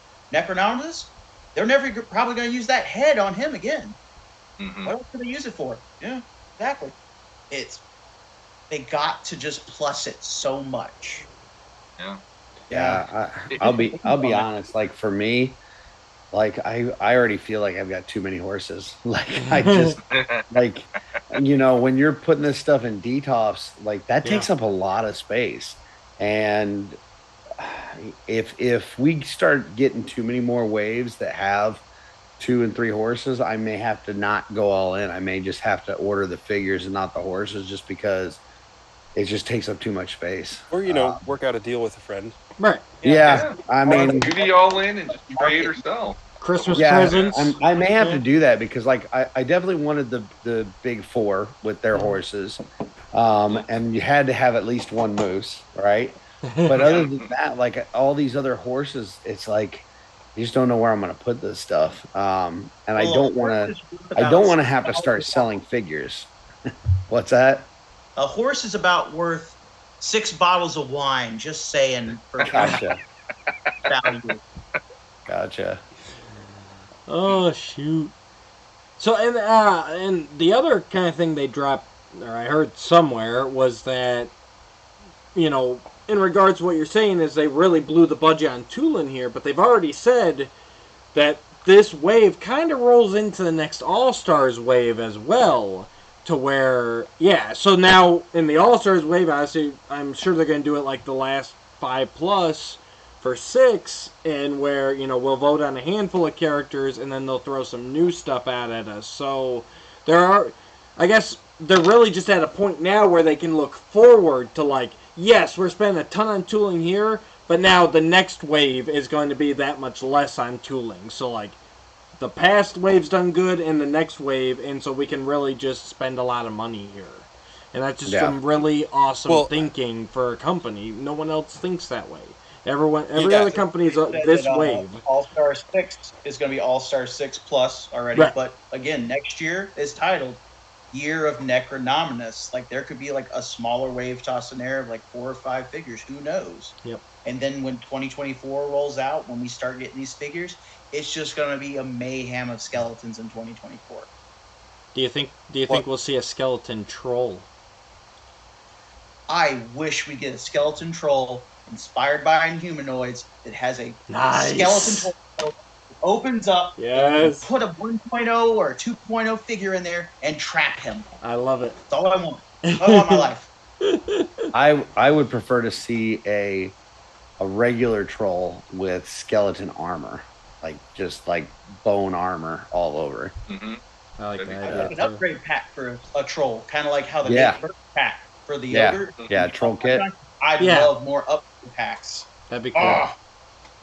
I think one of the things, I'm pretty sure Jeremy or someone said this, that they're, instead of just thinking about parts and reusing parts and making things they need to do to make specific characters, like starting with the All-Stars 5 plus wave, and even though a lot of those characters are kind of background, they're not major characters, they're really starting to focus on the storytelling more in how they're producing the lines. I mean, they've been doing that with the Horseman waves, but it feels like they're really finding their stride with that, and letting the story dictate what they're making.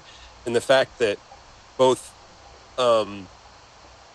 Sir Elijah and Adalric both have, I believe but it's a different tech. Do they both have the interchangeable faceplates? Not within each other, but do both of their faces come off? Yeah, they do.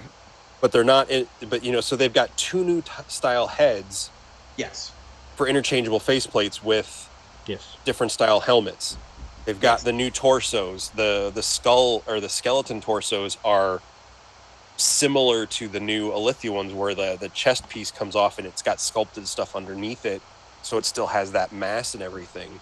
So like they might not be able to use all the tooling in this on other things, but they created so many new systems that they'll be able to just make a tweak to one piece of it, and put a new face in one of those plates. So yeah, they're rolling.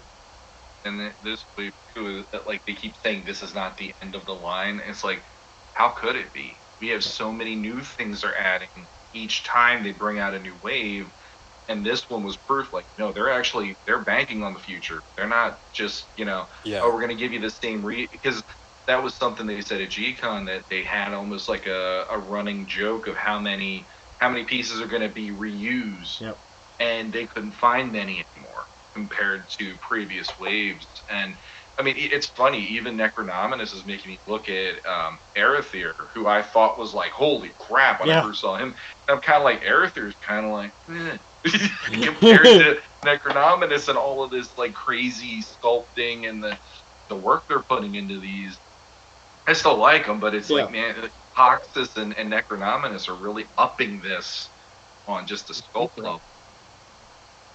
And like Jesse was saying, where like the story itself, even for the horse, has where it's just so much more there. And like where Eric Treadway and Jeremy Gerard, I got to talk to them a little bit on Saturday night, where they had the breakout session for the book, like an actual book. Like it'll have where it's like history and then goes into actual story, like a real story. Yep.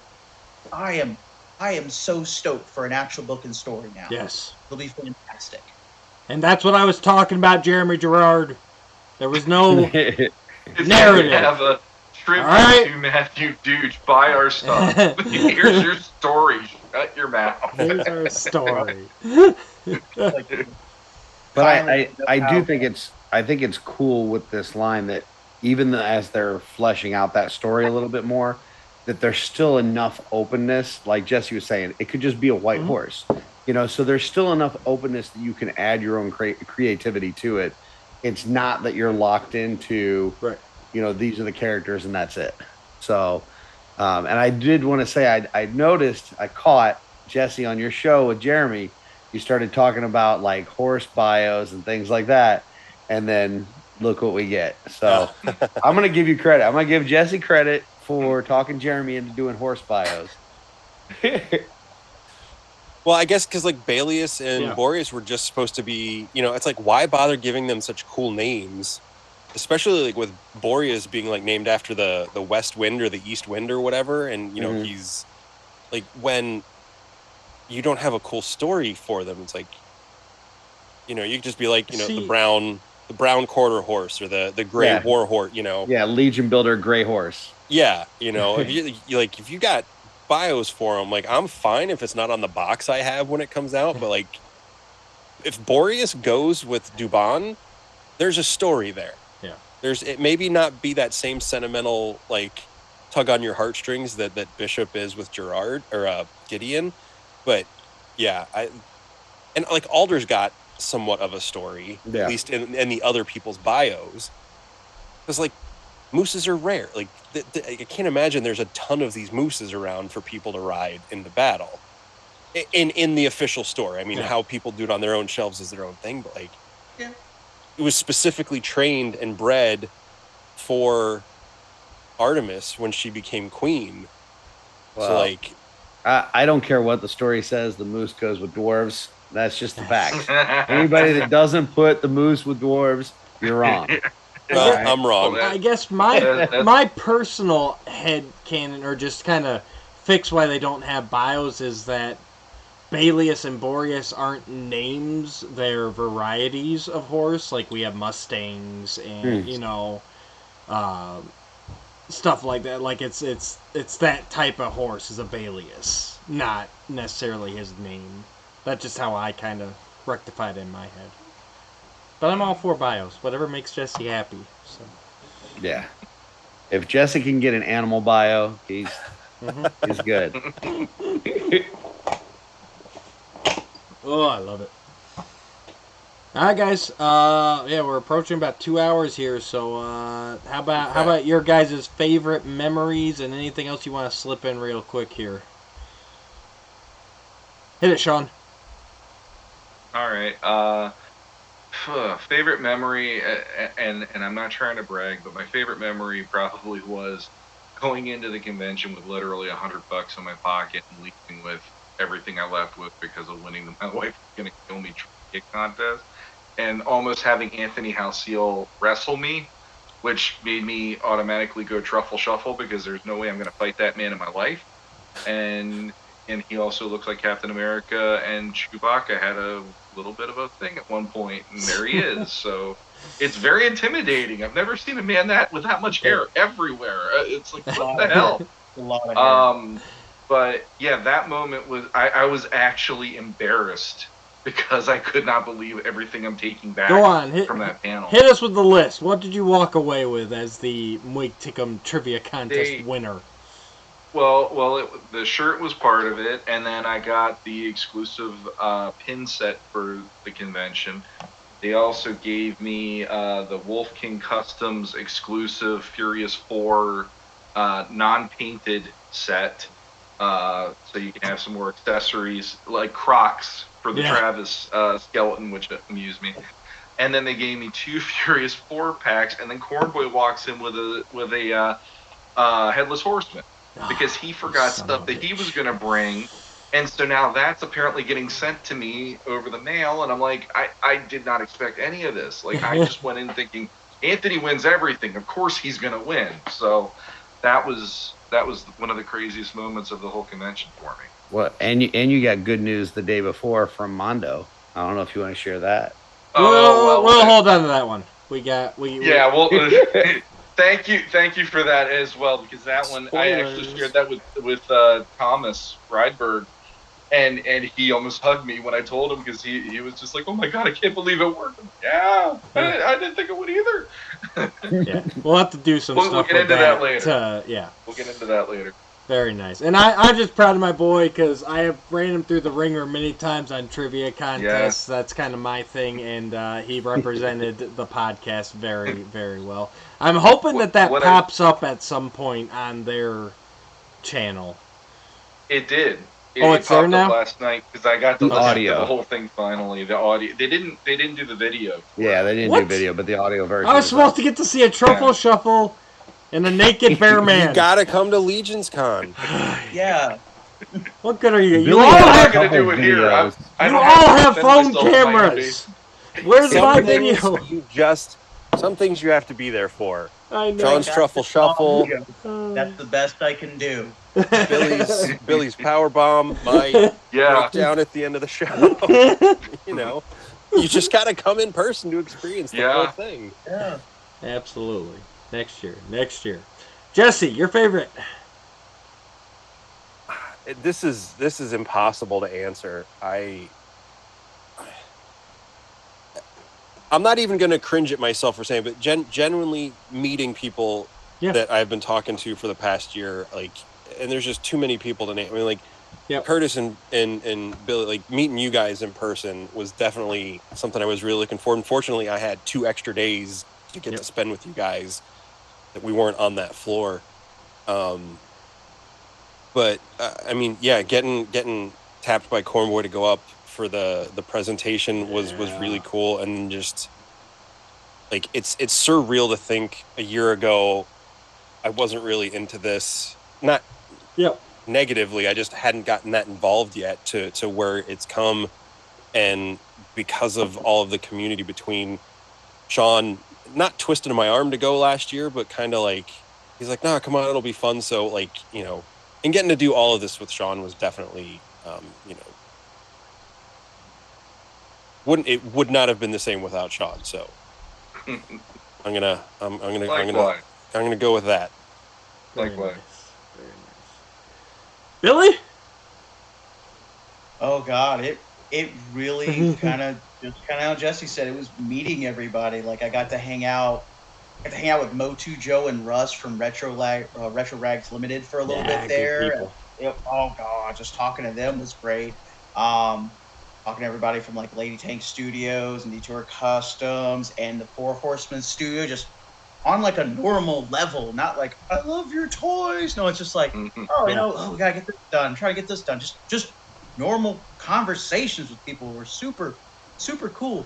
But what would be the best thing? It's not a power bomb, Curtis. We're isolated. Billy, it's the number one thing. Billy, ABF shirt. ABF shirt. Yeah.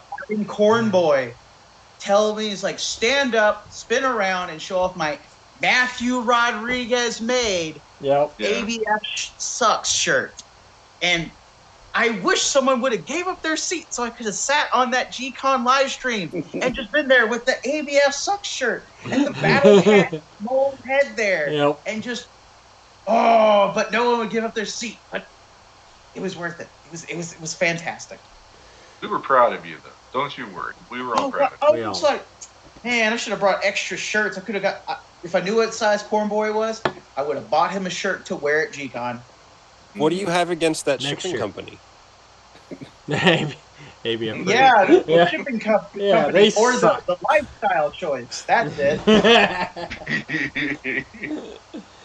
Oh, if you know, you know. Oh, God. Oh, good Curtis? times. Curtis, finish us off. You know, everybody said I like meeting everybody, like getting to have Joe Russo make me a drink, and that's just a beautiful man. He's just gorgeous. And Are you just blushing a little? yeah, babysitting some drunk people in the lobby a couple nights was a good one. But I think the top two for me, one would be when the My Wife Is Gonna Kill Me guys showed up at the hotel after we had been waiting and texting them and trying to figure out where they're at. And apparently they got a top secret meeting at the studio that none of us knew about. But then they show up at the hotel, and I can only equate it to like the Beatles showing up at a hotel or something and just like walking in one at a time and like just everybody just flocking over there. It was amazing with them walking in the door. And then my absolute number one highlight of the weekend was the Wolf King Customs breakout session.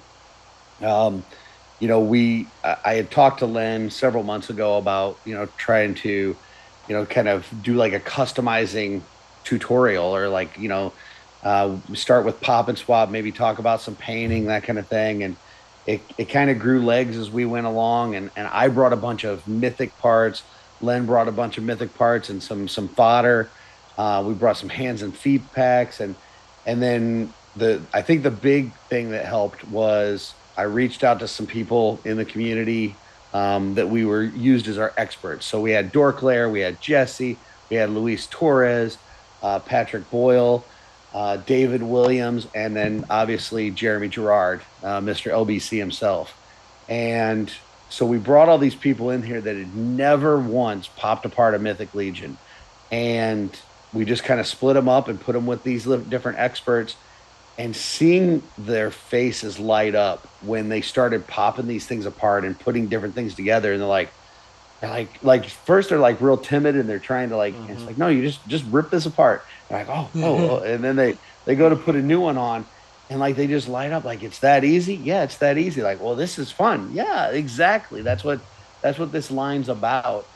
And I mean, there were some people in there like Old Man Kyle, you know, he's been around Mythic Legions for years and he's collected them. He's got plenty, but he's never really customized or even popped his swap. And seeing somebody like that, then all of a sudden just glow like, oh, there's like, you could just see their mind going like all the different possibilities they could do. So opening that up for some other people was definitely the highlight of the weekend for me. Because I enjoy this. I know Jesse and we've, you know, all these people that are in this community that do this customizing really enjoy it and love it. And so to open that part of somebody's brain up for them was definitely the best part of the weekend. That was definitely one of the farther reaching ones too, because it was Christopher Kelly. I was over at the My Wife Is Gonna Kill Me booth. He ran up and was like, look what I made. Look what I did. And I'm like, oh, he's so happy. Nice. The cool thing about that session actually was Curtis had a coin he was giving out to people and saying, hey, you're invited to this, and here's basically your invitation. It was a coin for Wolf King Customs, and I didn't notice it until today. It's actually upstairs on my desk. I forgot to bring it down for this, so I'll take a photo of it and I'll send it to you after we're done. But we were talking highly about Len earlier, and on the edge going around the coin, it says, be good, do good, and treat others the way you would want to be treated. So right Nice. there, with every single one that was going out, there's that intention behind it as well, where, you know, Len is doing. I mean, every time I've seen Len, hey Sean, what size shirt are you? And it's like, I don't even give him money. He just throws a shirt at me, so I get a new wardrobe every time I've seen the man. And, you know, doing the hoodies, doing all the banners and all that stuff. And it's like, you know, yeah, talk about a pillar of the community right there. And I love that he had that message on there, because that is Small kind of nugget. our Small nugget about that coin. He was Yeah. painting those all the way up till LegionsCon. Oh, really? Because he printed all those, and then he Yeah. was painting them so that we could hand out. So he spent the week leading up to LegionsCon getting all those ready to hand out. So those are all hand painted. wow. When I first That saw is it, I thought it nuts. was metal, because he really did Same a here. great job on it. But yeah, no, they're Very good job painting them. yeah, Mm-hmm.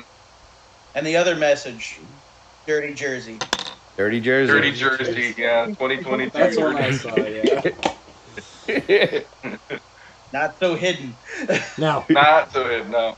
No, it made me think of Lord of the Rings, where you got the inscription on the ring, and when I turned it around, I started reading it. I'm like, oh my god, I feel like Gandalf right now. That's so cool. You just get some silly putty or clay or something and just roll it across and Yeah. Yeah. I like it. or put ink on it and roll it, and you get like a typewriter. Yes. Absolutely. All right, guys. I think that's an episode. I want to thank Sean Scavarna, Jesse Arnold, Will White, and Curtis Ackerman. Thank you all for joining me today. So I got to hear about everything I missed out on, and I hope Maybe not everything. Hope to make Not it. everything. Well, you told me a lot behind the scenes too that we won't get into for so we don't damage Billy's reputation too much. But Infamous. this is the moment. Smash buttons, like, share, subscribe, all that stuff. But most importantly, until next time, I'm going to go cry in the corner for missing LegionsCon. Oh, come on.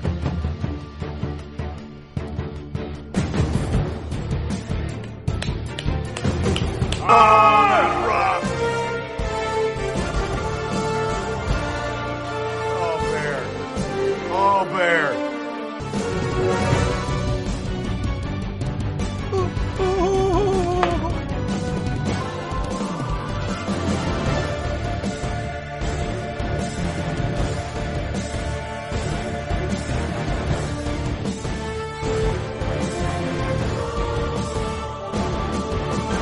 Oh.